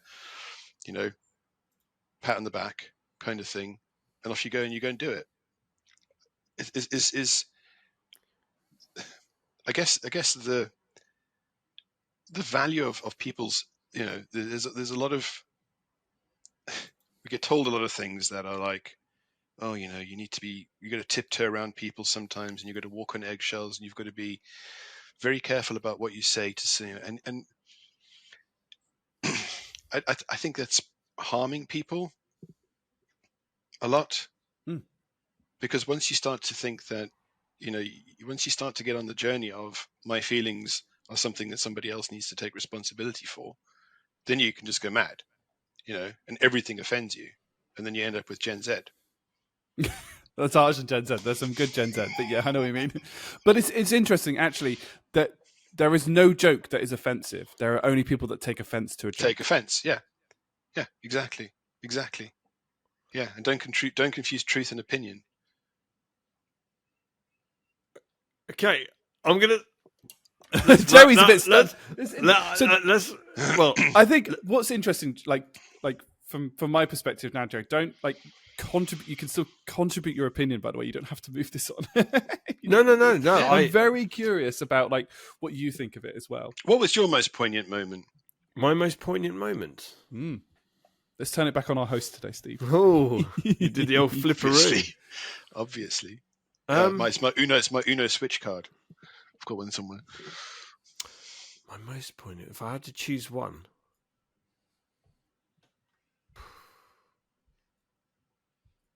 I mean, I don't want to choose the cliche one of when my daughter was born, and of course, because that changed it, right? It's, it was poignant because I was drunk and in Malaysia and.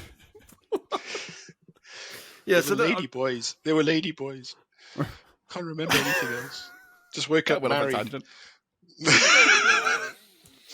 Chat Stevie T. I don't know. It's a really it's a tough one. It's a difficult question. It is a very, very difficult question. I think I haven't done anything as monumental in my life that changed me.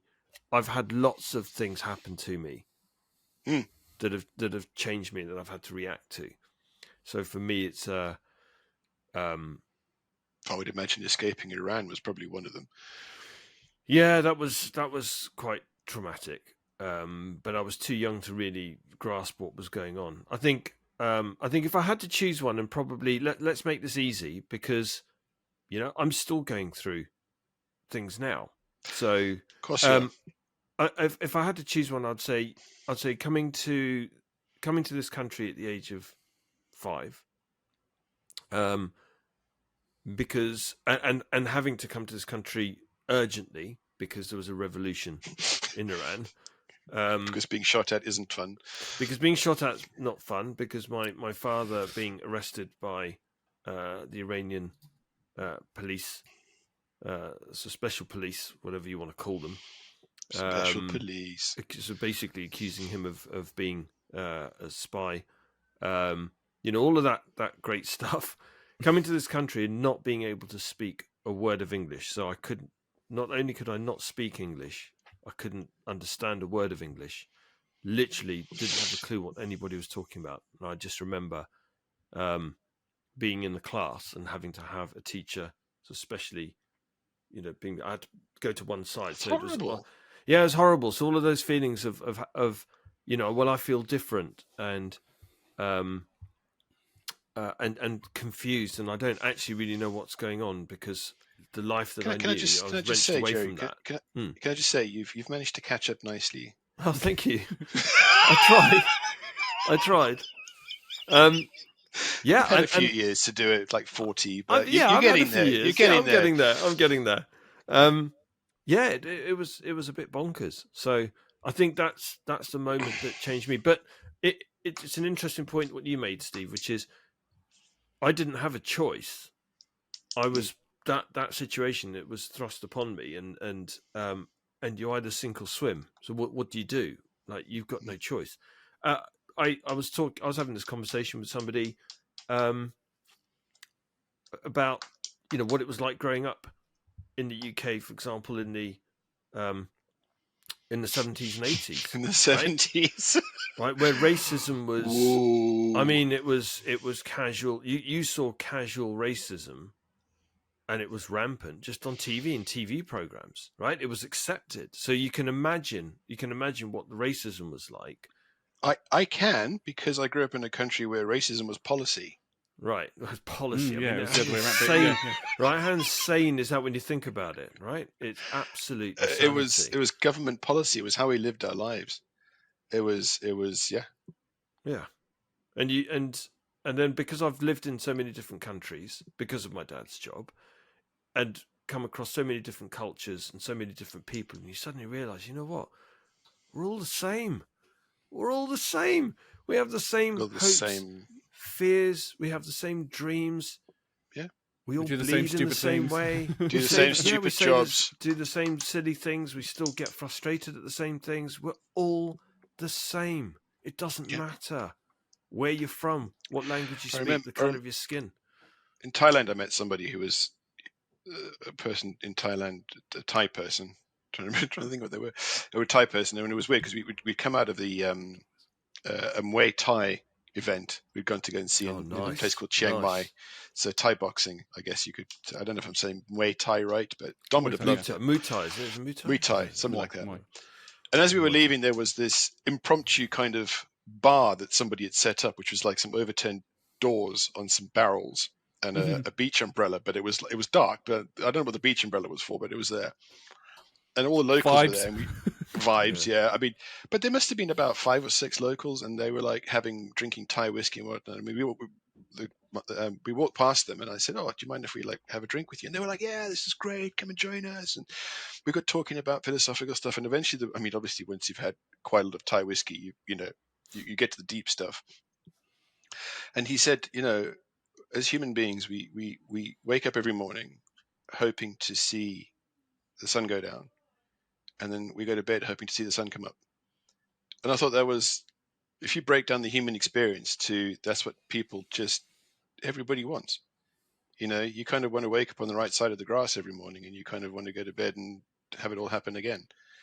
It's Yeah, for me that was just the most poignant, way of putting it. Everybody in the world is very much the same. We have different cultures and different ways of expressing it, but we have the same hopes, we have the same aspirations, and we have the same desires, and that is, at a basic level, to exist.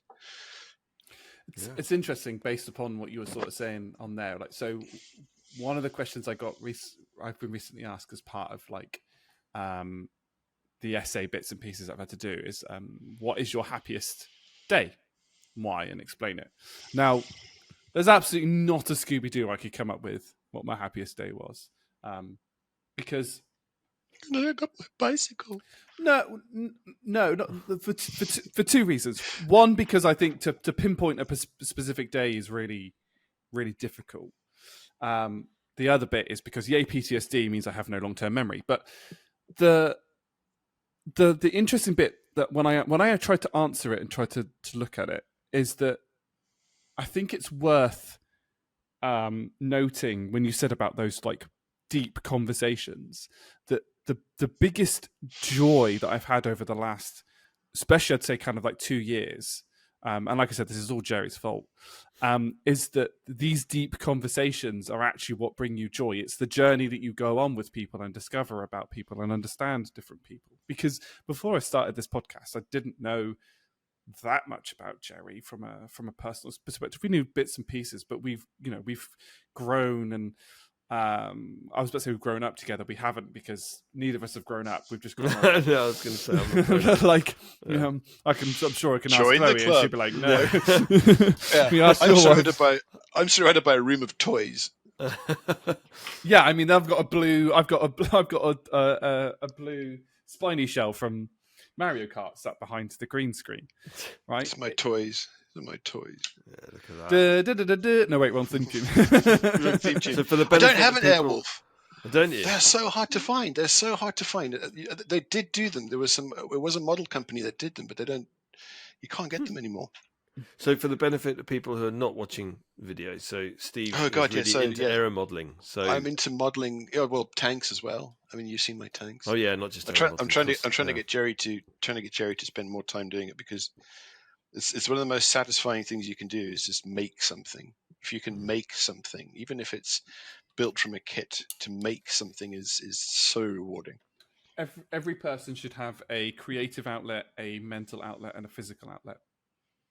So I have Taekwondo, my weights, for my physical. I have the podcast and other bits to allow me to do my creativity. That's why, Jerry's always like, "Oh, I want to help you with like the editing." I'm like, "No, I love this. This is my creative outlet. I get to put in my thing. This is my fun."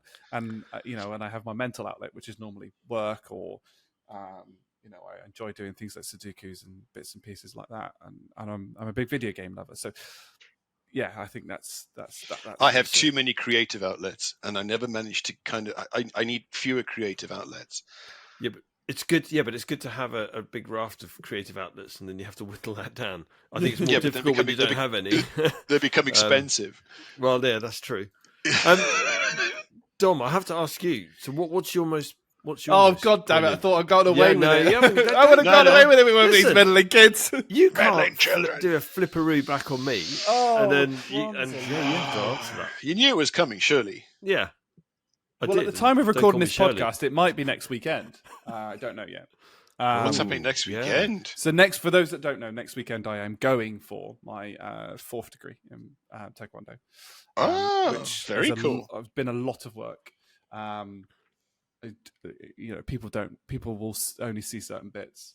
And what's interesting around that is, it's probably one of the more distinct grades. So for those of you that don't do Taekwondo, and I don't do the Olympic style, I do the traditional ITF style that was invented in 1955. The Olympics was formed in 1967 when they broke away. I have to know some of the history. So, but on your suit, your dobok in Taekwondo, as a black belt, the edges of your suit are trimmed in black, apart from your sleeves. So basically, the bottom of the bottom of your dobok is trimmed in black of your top. When it comes to your when you become a 4th degree, you gain what they call the stripes. So you gain the same thickness black, but it goes basically through the center of your sleeves, and on your trousers it goes down the center of your trousers. So you gain your stripes. It's the biggest distinctive because you switch from being a black belt to a senior black belt. So that could be one of my most poignant moments. I have to admit, I find it really difficult to kind of come up with that because I think the journey that I've been on, I think basically since I've done this podcast has been the biggest change for me. I think I've flopped over my 20s, right? I've buried some stuff, and I'm happy to go into this because so this week I finished my kind of 12 weeks with an NHS therapist and gone through a lot of things. Got diagnosed with PTSD through bits and pieces, which I now have a handle on. I've had my formal OCD diagnosis, which anybody that knows me is probably going, "Oh, well, that's no surprise." But genuinely, it's nice to kind of go. Yeah, I could have given that to you. I could have done that. I mean, yeah, certificate. There's different things about it, but the growth, the journey, I think in this 10 years, especially in the last 2, where we've done the podcast, we get to talk to great guests like this. We come up with these questions that we're willing to discuss on the internet and talk about and put on the internet for other people to take inspiration or enjoyment or whatever. That the Robin Williams thing, as if I make someone smile, then I've achieved something. That for me, that conversation, Jerry, that was really poignant, where you just went, "Yeah, I bought a mic. When are we doing it?" I just remember that split second, 5-second decision where I went, "Oh, okay, fine, we've got to do this." Fiddlesticks! I've now got to actually kind of do it, and that I think at the time, it was the middle of the pandemic. That was a really poignant point, I think, for both of us, because we were both going to conversations with each other, going, "Oh my god, this is such a this." Pandemic is really got to us. Stressful, for me, the second lockdown was just murderous, to everything horrible. Health. Horrible. So the podcast, Taekwondo is such a big part of my life, for the better and for the worse. I've talked on this podcast before about some of the toxicity about when your passion is for something is too much, and how setting boundaries and things like that are really, really important. So similar to my happiness question, I don't think there's really anything that's significantly kind of flipped and is really poignant enough to be that's changed my life. But certain decisions that you make and that I've made over the years, doing Taekwondo, that was a big decision. But within that, then making the decision to be part of the squad and going international, making the decision to do X gradings, making the decision to start the podcast, making the decision to go, yeah, we'll go. I remember the conversations that me and Jerry had about putting this as a video. Oh, we must have talked about it for 6 months, I reckon. Yeah, we did. Jerry? Yeah, and then, blimey, and apparently the sunshine has come out. Yeah. But also, the decision to have a guest on. We had Laura on for that first one, not knowing what it was going to be like, but then going, oh, we'll get Adam on. And then, building up different guests and doing, trying different things. We talk about politics. We'll take that risk. We'll talk about, what was the other one I was going to say? Different things that just, talk about our own health struggles, our mental health struggles, bits and pieces. And the real big one for me was the first time we had Evgeny on, understanding really understanding someone's culture from a real different perspective, and, I sit here as, a British, I class myself as a British male. I'm white, I'm 30s, I'm kind of the epitome of have the biggest leg up in life. And I think it's a real humbling kind of point to sort of say, to be able to sit back and say, no, I've still got to take responsibility for different things. So yeah, I don't know. I wouldn't have a single point, and I was hoping to get away with it, but yeah. I enjoy being open and honest, and I enjoy making people laugh. So with things like Taekwondo being a huge part of your life, the pandemic must have just crushed you. Yes and no. From an exercise perspective, Taekwondo, it made me a better martial artist because I had to be self-disciplined. Interestingly, that was also the time that I tore my adductor, so the muscle that runs on the inside of your grade 2. And so the second lockdown happened 2 weeks before I then did it.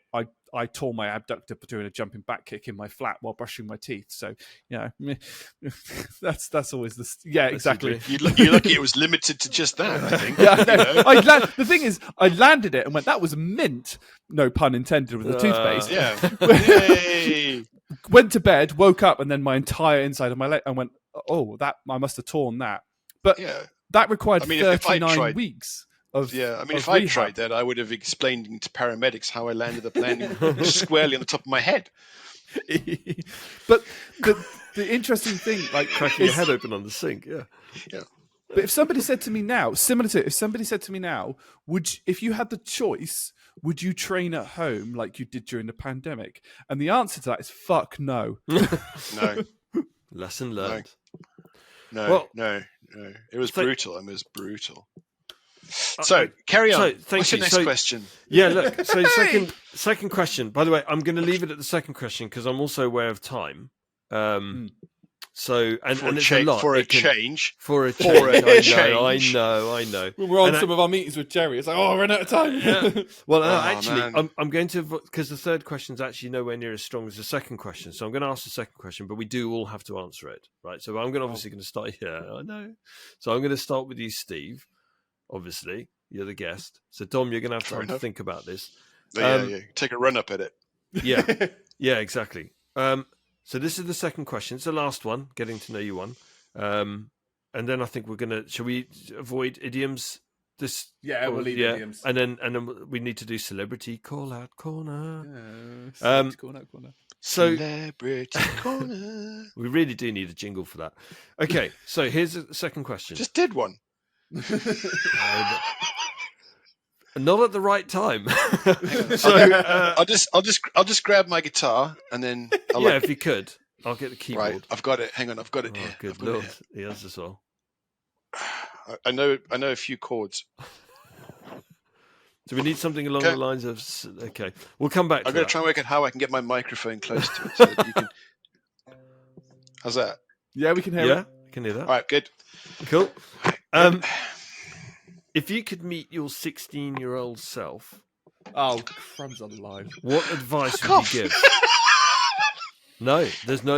You have to face into this. If you could meet your 16-year-old self, what advice would you give? Stop being a pimply-faced little douche.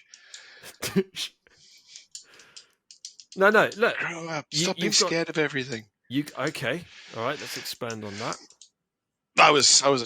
When I started high school at the age of 12 going 13, I think it was, whatever the standard age was.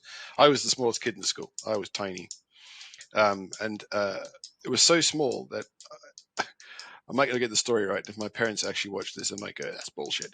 But I think my mum had to buy me trousers that were way too big for me and then fold them up like 5 times. And then I kind of grew into them a bit until the smallest trousers that you could buy for a high school student.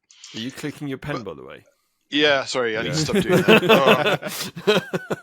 I was expecting full. Oh, is it gold? Is it Goldeneye where he's got the pen? Yeah. Yes. Yeah. Don't touch that. That's my lunch. Sorry. Right. I'll do it again so you can cut that piece out. But yes, as I said, I was the smallest kid in the entire school. I had to grow into things, and I was always just so scared of everything. It was, when you're at school, right? If you're the small fish, the other bigger fish automatically figure that out, right? And it just becomes horrible. It just becomes an experience that you kind of have to kind of get through. And I hated it. I hated the first few years at school until I kind of grew up and filled out. And even then, when I got to the end of school, I was, I used to find solace in the library reading. And that was, because that I didn't have to put up with people, being awful. But, I made some friends as I went, and that kind of made life a bit better. And, you sort of get to the end of your high school days, and, that was it, my 16-year-old self, I would probably... So once my 16-year-old self got over seeing what I look like now, and knowing my 16-year-old self as I do, that would take some doing. I would genuinely be like, right. So I can grow a beard. He'd be like, yeah, I think it'd just be, just try. Just try. You're not as shit as people think, as you think you are. And I think it's one of the more valuable lessons that I've learned in life, is that your opinion of yourself isn't what other people necessarily think. Oh, love it. Love it. Love So it. yeah, that's the advice I would give my 16-year-old self. Cool. Thank you very much, Steve. Don? Once my You're going first, 16-year-old Joe. self, I'm making once you my go for me. 16-year-old self had the heart attack of seeing this grey bearded 53-year-old man sitting in front of him going, "This is you, boy. This is you." That'd be mad, wouldn't it? That'd be a total head trip. If that, I that would actually happened. I was trying to think about how I would do it too, and this is the Chat Stevie T portion. I'd probably turn up and go, "Hi, I'm Evil Santa. You've been a very, very naughty boy." Evil Santa. You weren't still believing in that though at 16. No. Just checking. I might have believed in evil. I might have believed in Evil Santa, but not fair actual enough. Santa. Fair enough. Thank you very much, Dom. It's interesting. So 16, confession. 16-year-old me was probably in very tumultuous times. 16 is part of the tumultuous times for me in my teens that probably I've buried for 10 years. I'm sure there's some therapist that's going to pick that out of me at some point. But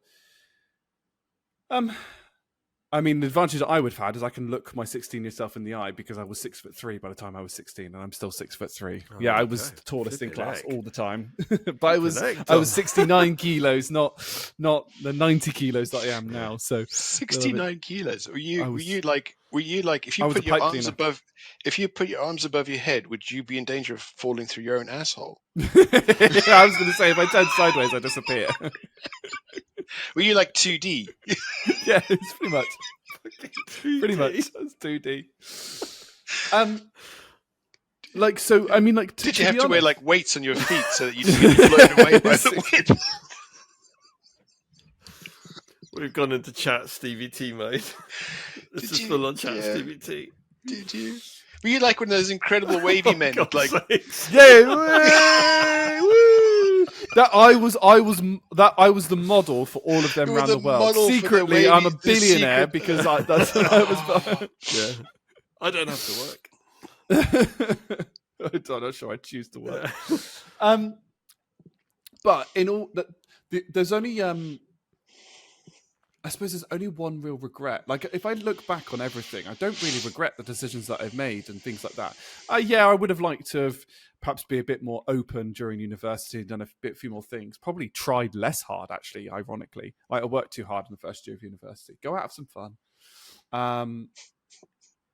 The biggest bit that actually I regret mostly is exercise. If I had the knowledge I had now as a 16-year-old, I would be like, right, come up with a proper diet and a proper fitness regime from the age of as soon as I can, right?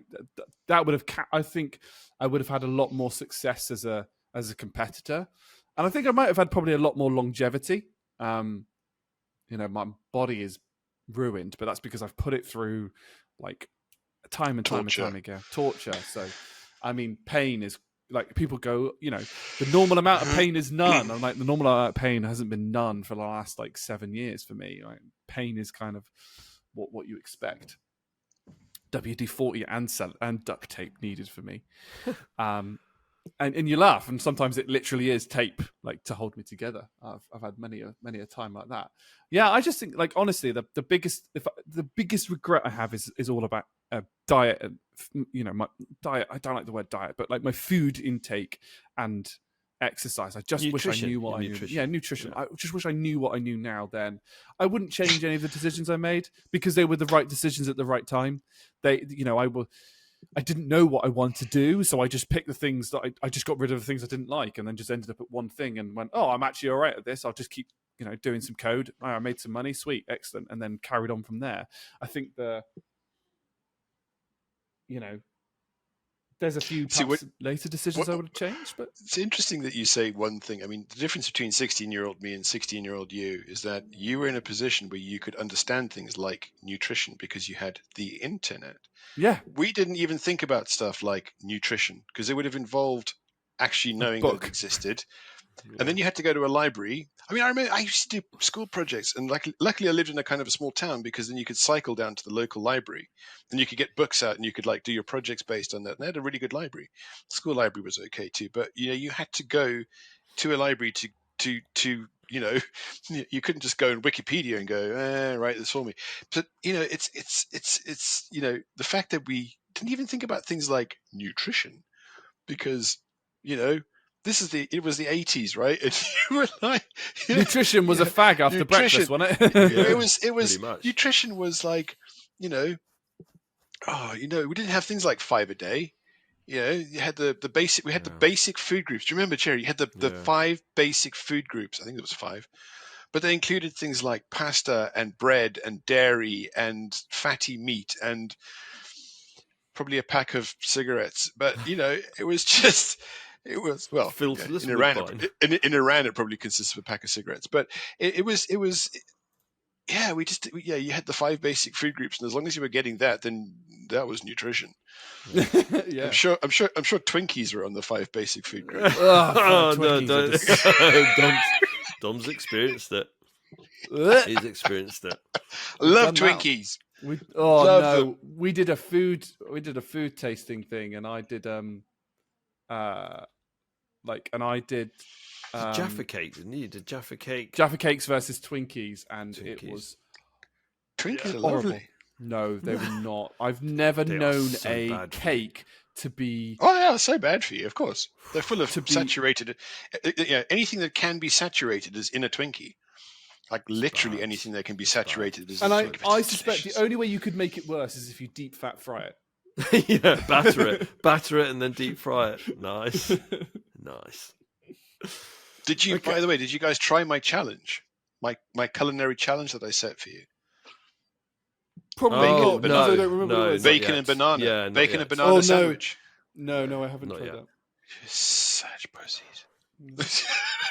Jerry, you aren't getting away with this, by the way. You've got to tell us. So we're going to wrap this up. No, I'm joking. No.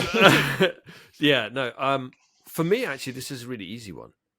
This is easy peasy. And I was having. You're going to meet this girl called Chloe, and when you do, run like you've never run before in the history of running ever. Like Forrest Gump. Like run, Forrest Gump. Run. So this is where he's met like 4 Chloes. Yeah. Shit. She's lovely, by the way. She's lovely. I'm still trying to work out what I'm going to play for your celebrity shout out. I need to think. Yeah, that'll be coming up next. So the advice I'd give my 16-year-old self is don't live your life for others. How's that going? Not good. Hasn't done since I was 16.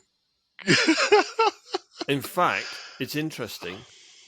Haven't really learnt that lesson properly. So here's the problem with that lesson is that we live in a society, and I think we are a certain age where men are expected to be a certain thing, and I think that you carry the weight. You carry pretty much all the weight, and you're expected to. I remember reading a clip from a lady who'd written a feminist book, and she was at a book signing, and a man came over to her, and she said, he had a book for her to sign.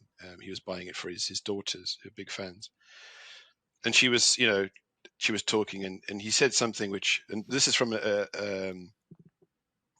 conversation, one of those TED Talk type things that she was doing about what changed her life. And she said that he said something that struck her, which was, as a man, my family would rather see me die on the white horse than fall off it,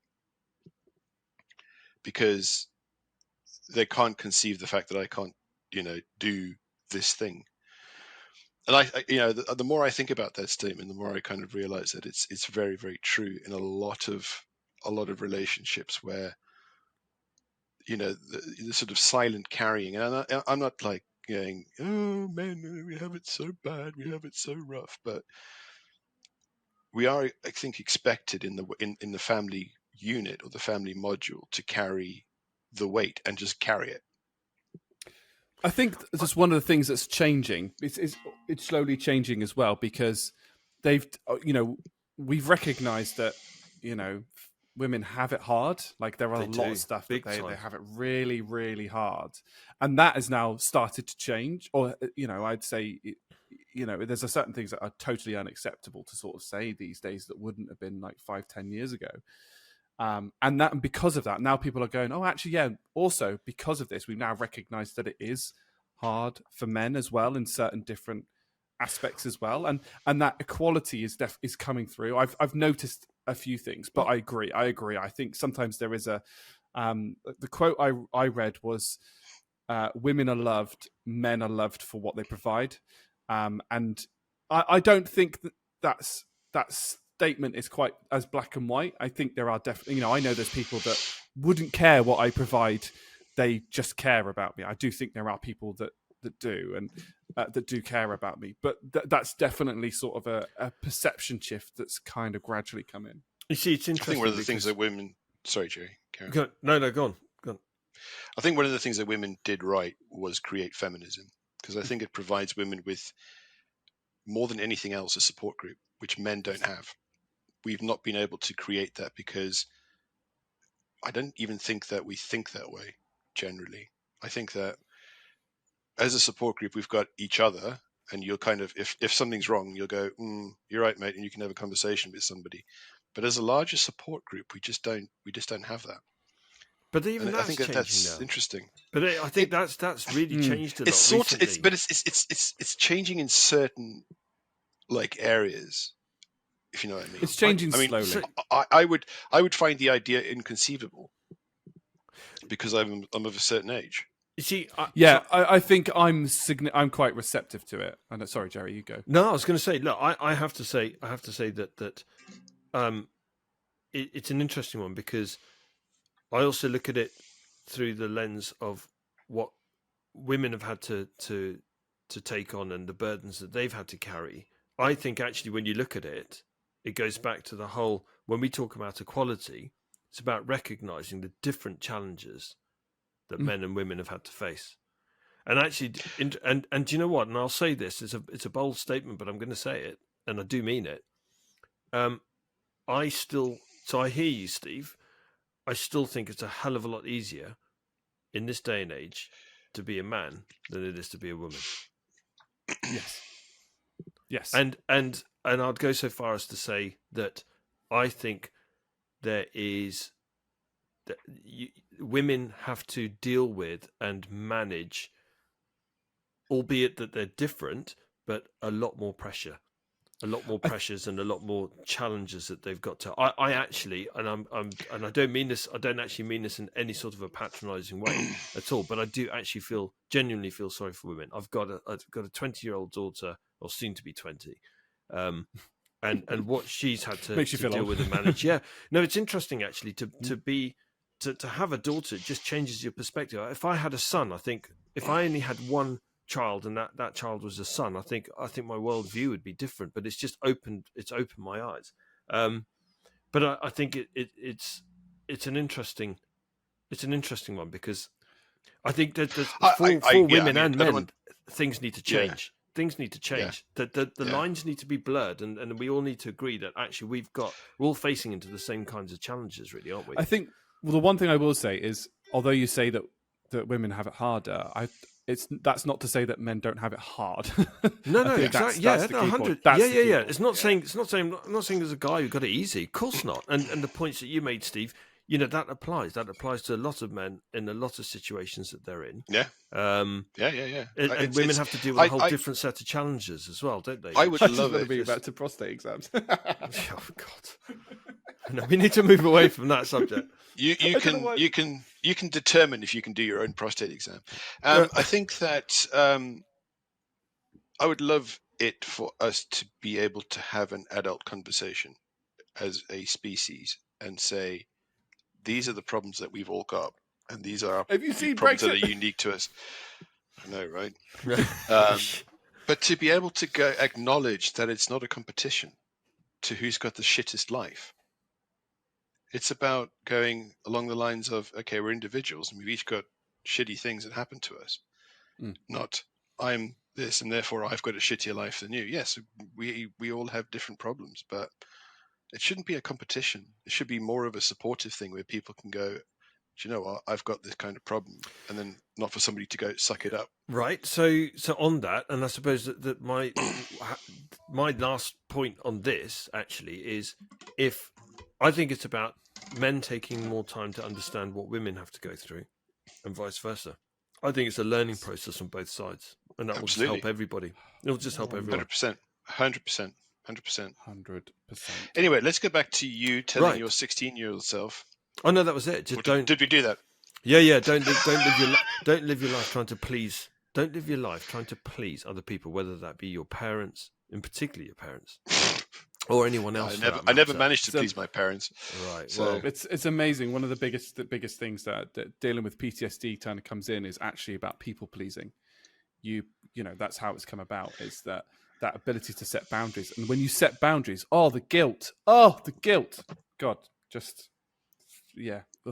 It's an interesting journey. But when you do set that boundaries and you get it right, the amount of energy that you then give yourself.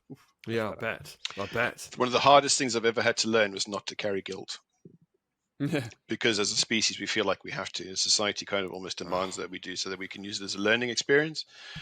Don't carry the guilt. Carry the lesson, right? Carry the lesson, not the guilt. Because if you're going to carry the guilt, and after my first wife and I got divorced, I carried a humongous amount of guilt around with me for a very, very long time.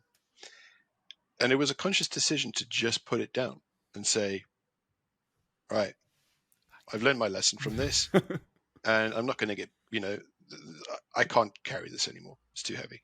So I'm going to just take the lesson. I can't change it. It's done. Live tomorrow, It's a very difficult thing, but it's one of the more, if you can do it, benefits you. That is an awesome piece of advice. Thank you. Right. Steve, I feel like I'm in some sort of like almost temple with these two wise men. You're wise, and I'm just sat here going, look at this experience that's coming towards me. I kind of feel like we should be surrounded by wingback chairs and expensive drapery, and we should be smoking a pipe and drinking bourbon out of very expensive crystal, wearing dressing gowns and a cravat. Cravat, you've got to have the cravat. Be rude not to have the cravat. As long as my pipe can blow bubbles, then I'm all game. Damn straight. You can have a Gandalf one. You need a Gandalf one. Gandalf pie. I want a corn cob pie. Fool of a took. I want to go full MacArthur and have a corn cob pipe. Yes, corn cob. Nice. Corn cob pie. Nice. Fill it with something rancid. Right. Well, look. Thank you for. It's really. I love. This is why I love asking these questions. I did it deliberately, by the way, Steve. You probably, and Dom. I don't know if you were expecting this, if it was a curveball. No, it wasn't. No, I deliberately wanted to choose, because whenever the three of us get on a call, when we know each other, we've known each other for a long time. I must say, this is going a lot more seriously than I thought it would. I thought it would be a lot more bantery, but it's been a lot more serious than I thought it would. It's been because I feel like I'm not delivering the value that I No, was, you have was delivered. You're delivering more value this way.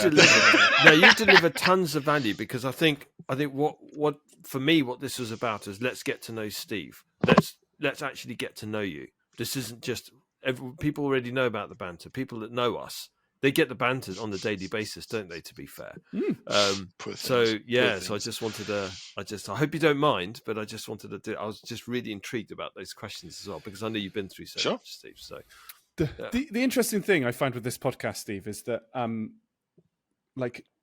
myself and Jerry always have like this weird expectation that something's going to go one way or the other, and it never does, right? So I had the exact thing. I thought, is this going to be like the most banterous podcast? Is this going to be overly rude or stuff like that? And it's not. It's turned into quite a stoic, philosophical one. And I think that's the beauty of it. It's always distinct in that we never know which way it's going to go. We don't know what tangent it's going to go off on, And there has been, trust me, there has been. We've all laughed a lot, and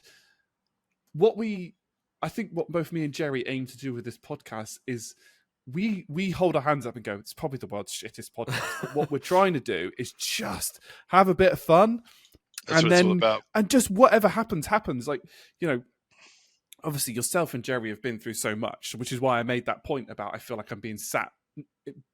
I've got these two like grandmaster monks in front of me telling me about how life should be, in terms of like national service and moving across. And that's not to say I don't have my own experiences. I have a completely different set of experiences and a different set of like points to make, and that's what I love, and that's why I love getting people like yourself on, but also people like Hooper are different because Hooper's the same age as me, so it gives a different context for Jerry, and and Adam especially is another person.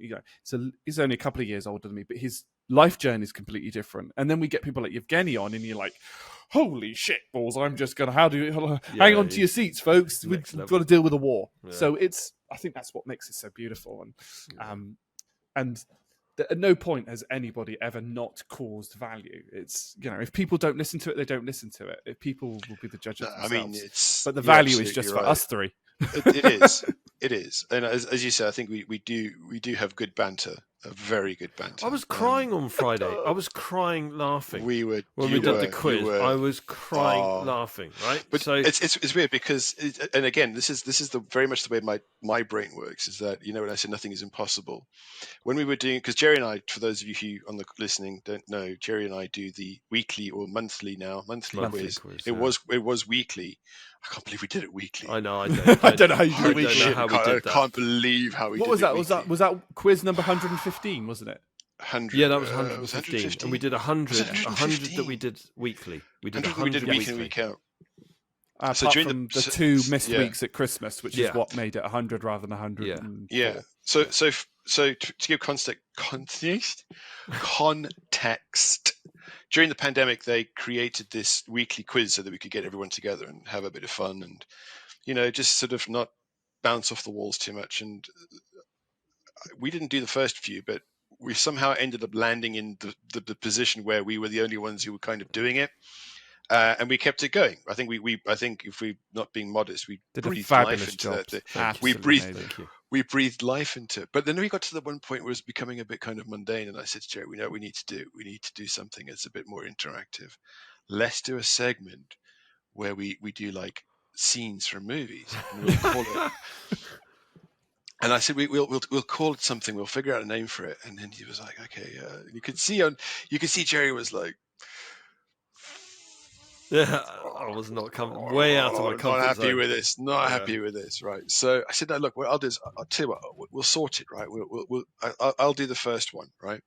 And you'll see it'll be easy, be fine. Right. And this is the way my brain works. It'll be fine. It'd be great. Just turn up and do it. It'd be great. What could go wrong? Right. And then we came up with a name. I can't remember what we called it initially, but we eventually settled. Yeah, we called it a home improvement. Home improvement. Yeah. Home improvement. Unfortunately, we can't explain the pun. no, but home improvement. Yeah, no, we can't. Yeah, the Tim Allen show. Yeah. The Tim Allen show. Let's say it's based on that. But yeah, it was so funny. It just. But once you got into it, and every week I try to get you to at least try the voices. Try some voices. Try some voices, and you were just like. God, so bad with accents. I'm terrible. The thing is, though, that Steve would do the high octaves if he was doing an actress. It's so good. Funny. And none of us had a Scooby-Doo what scenes they were doing. They were difficult. They were difficult, but it was good. Rounds. It was good. Yeah. But our favorite was the scene from John Wick 2, where he's like, when he goes and sees the sommelier. That's it. And I think we pulled that one off quite nicely. I think we did that. I think we did that very, very well. That was some John Wick 2, wasn't it? Yeah. You kept laughing. You kept laughing through it. You kept laughing through it because I took it really seriously and did the voices. You delivered and you were it like, perfectly. It made me laugh. Now, can you imagine the rest of us sat around trying to figure out what scene it is, and you've got Jerry giggling like a 5-year-old schoolgirl, and Steve like. Off. Sir has a. Oh, I can't remember what the words were. Sir has a penchant. A penchant for the German varietals. But yeah, I put I actually watched that clip about 5 or 6 times just before we did it, just so I could get the inflections right. Oh no, just to nail it, and then we smashed it. You absolutely but there was another one. There was another one that we would. The Mr. Takagi scene in Die Hard, when I was doing the whole kind of Alan Rickman thing. I put a lot of effort into kind of nailing it. Nailed it in the end. Anyway, yeah. But the more you try, the better it gets. Exactly. Just have some fun with it. Have some fun. I don't know. There were a couple of times where the more you tried, you're like, this is not getting any better. Thanks. We haven't done Home Improvement for a long time. Might need to do that. Haven't done Home Improvement. No. Right. Thank you very much. Celebrity Corner. Hang on. I'm going to come up with 2 hours 30. So we're not going to do Celebrity Call-Out Corner. So, Steve, over to you. Celebrity Call-Out Corner. Woo! I love it. Just one more time. So good for the listeners. Oh God, I got to come. What the hell chord did I play? Hang on. Celebrity Call-Out Corner. Are you sure that was a chord? That was that. Yeah. It's like one more. Chord, Third time lucky. One more. Let me try a different chord. Let me try this one. Don't know what this is. I'm not very good with guitar. Celebrity Call-Out Corner. That had definitely had a country inflection. Yeah, that had a country music inflection. Well done. That went full Billy Ray Cyrus. Full Billy Ray Cyrus. Don't tell my heart, my achy breaky heart.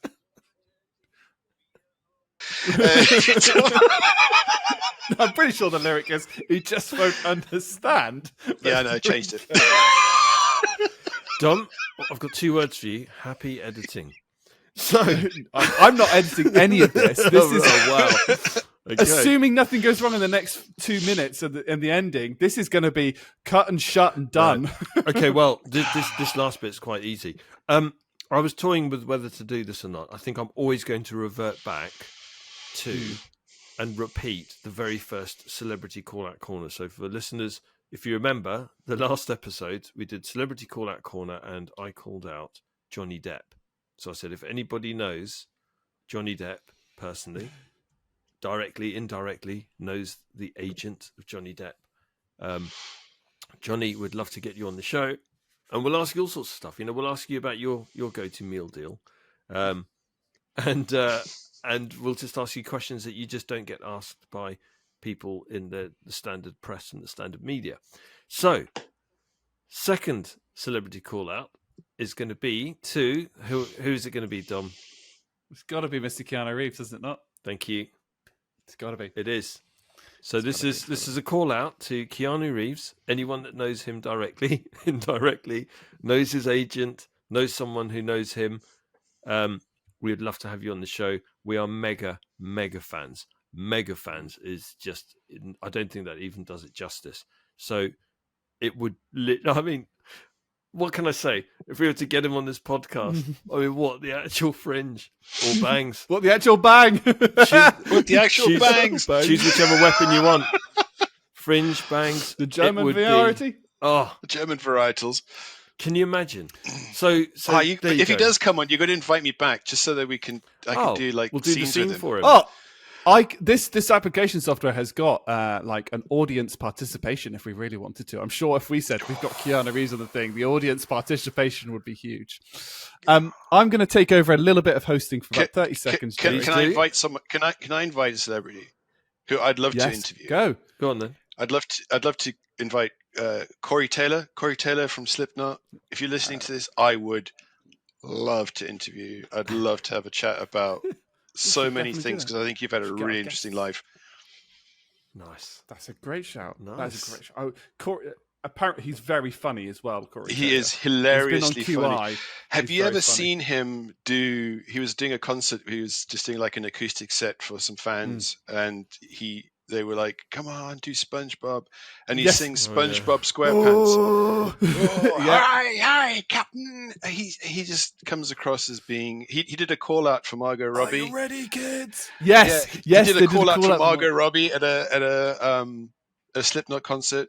I'd love to talk to Corey Taylor, just interview him, and like you said, I think he's probably one of life's most brilliant human beings. You know, he's had a really one of those people who you think he's actually had quite a hard life, and yeah, a lot of the stuff that he's done, you know, whether or not you like Slipknot, a lot of the stuff that he's kind of gone Stone through Sour. comes out in his music, and Stone Sour as well. Stone Sour's brilliant.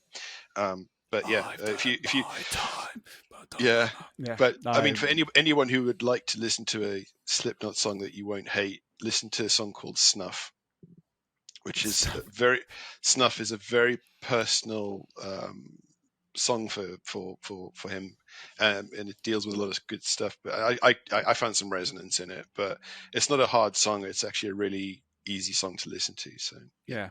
Similar to Disturbed doing Sound of Silence. I think that's one of their better songs. Stuff like that. So I just want to say to our listeners, Jerry has done an absolutely fabulous job of hosting this one. He's done a wonderful job to do that. However, I do have to do that. Jerry, what are your final thoughts? Oh, no, I can't believe this, because I had So it written good. down. I was going to do final thoughts. Well, I was going to ask you. First. Oh, flipping heck. Oh, I can't believe this. You did a last minute flipperoo. Jerry. Final thoughts. Are you going to have to end with "and be kind to each other"? But yeah, take care of yourself. We always are. And each other. This has really put me on the spot. I love this journey, and long may it continue. And thank you very much for joining, Steve, and thank you for humouring me in taking a slightly different tack to this, because I both knew that both of you were thinking, okay, this is just going to be like, you know, it's going to be just inanity for the whole, 2 hours. But actually, no, it ended up being really quite poignant. So thank you for humouring me on that. From my perspective, thank you so much for having me on. This is great, because I'm, as you both can probably guess, I'm a really extroverted person, and I like to. This was probably the best avenue for that, to be able to explore a lot of the stuff with you and have a very kind of, I would say, different conversation to the one we normally have. Yeah. It was a lot nicer, and I think that. As an avenue, as an opportunity, it was fantastic. I'd love to do it again if you could bear having me on. Definitely. Oh, absolutely.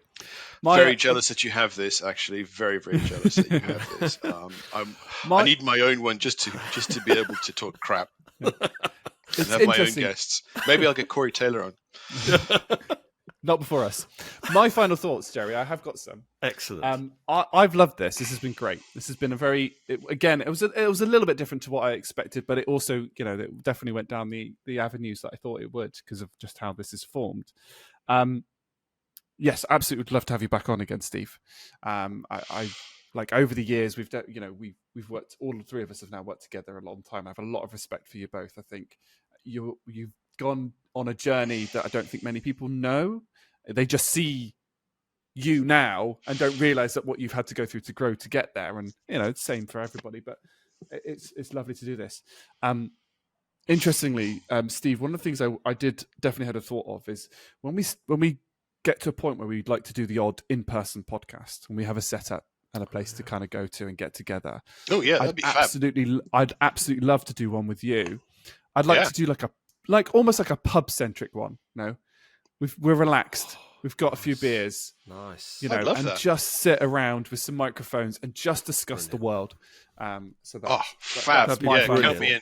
Yeah, count me in. I'm going to hand back over to you, Jerry, to finish. That could be my Christmas present.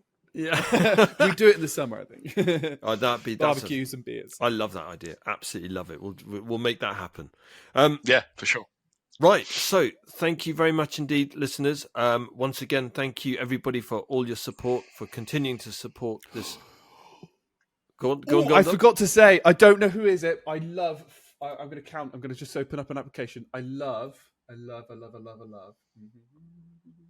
Podcasting shows. You got proper I love excited 4 then. of you. There are 4 amazing people out there because you have given us a 5-star review on Spotify. So we hold a 5-star average on Spotify by 4 Oh my people. God. Oh, Yeah. what? Okay, thank you so much. Well, there you go. Oh, I read something that JP Morgan did, right? Apparently, if you create a 30-second song and you upload it to Spotify, and then you get a way of it being played on repeat for 24 hours a day, you can make $1,400 a week. Spotify have already patched it. Damn it! I was just learning guitar. Damn it! And you nailed that last chord as well. Did I? On the third attempt. Yeah. Full on country. It was actually the reason I nailed it was because I actually played it. The other two were like, that usually helps. That usually helps. Yeah, I've got a long way to go still. So yes, a big thank you, Steve. Thank you so much once again for joining and supporting us. Thank you for all our listeners for supporting this podcast. Thank you for all your feedback. Thank you for your reviews. Don't hesitate to recommend friends, family, and more people we can get on board, the better, because it'd be good just to. I think there's a lot that we cover off that's distinct and jovial. So yeah, I look forward to catching you all again in a month. Super. Bye. Take care. Thank you, guys. Bye. Take it easy.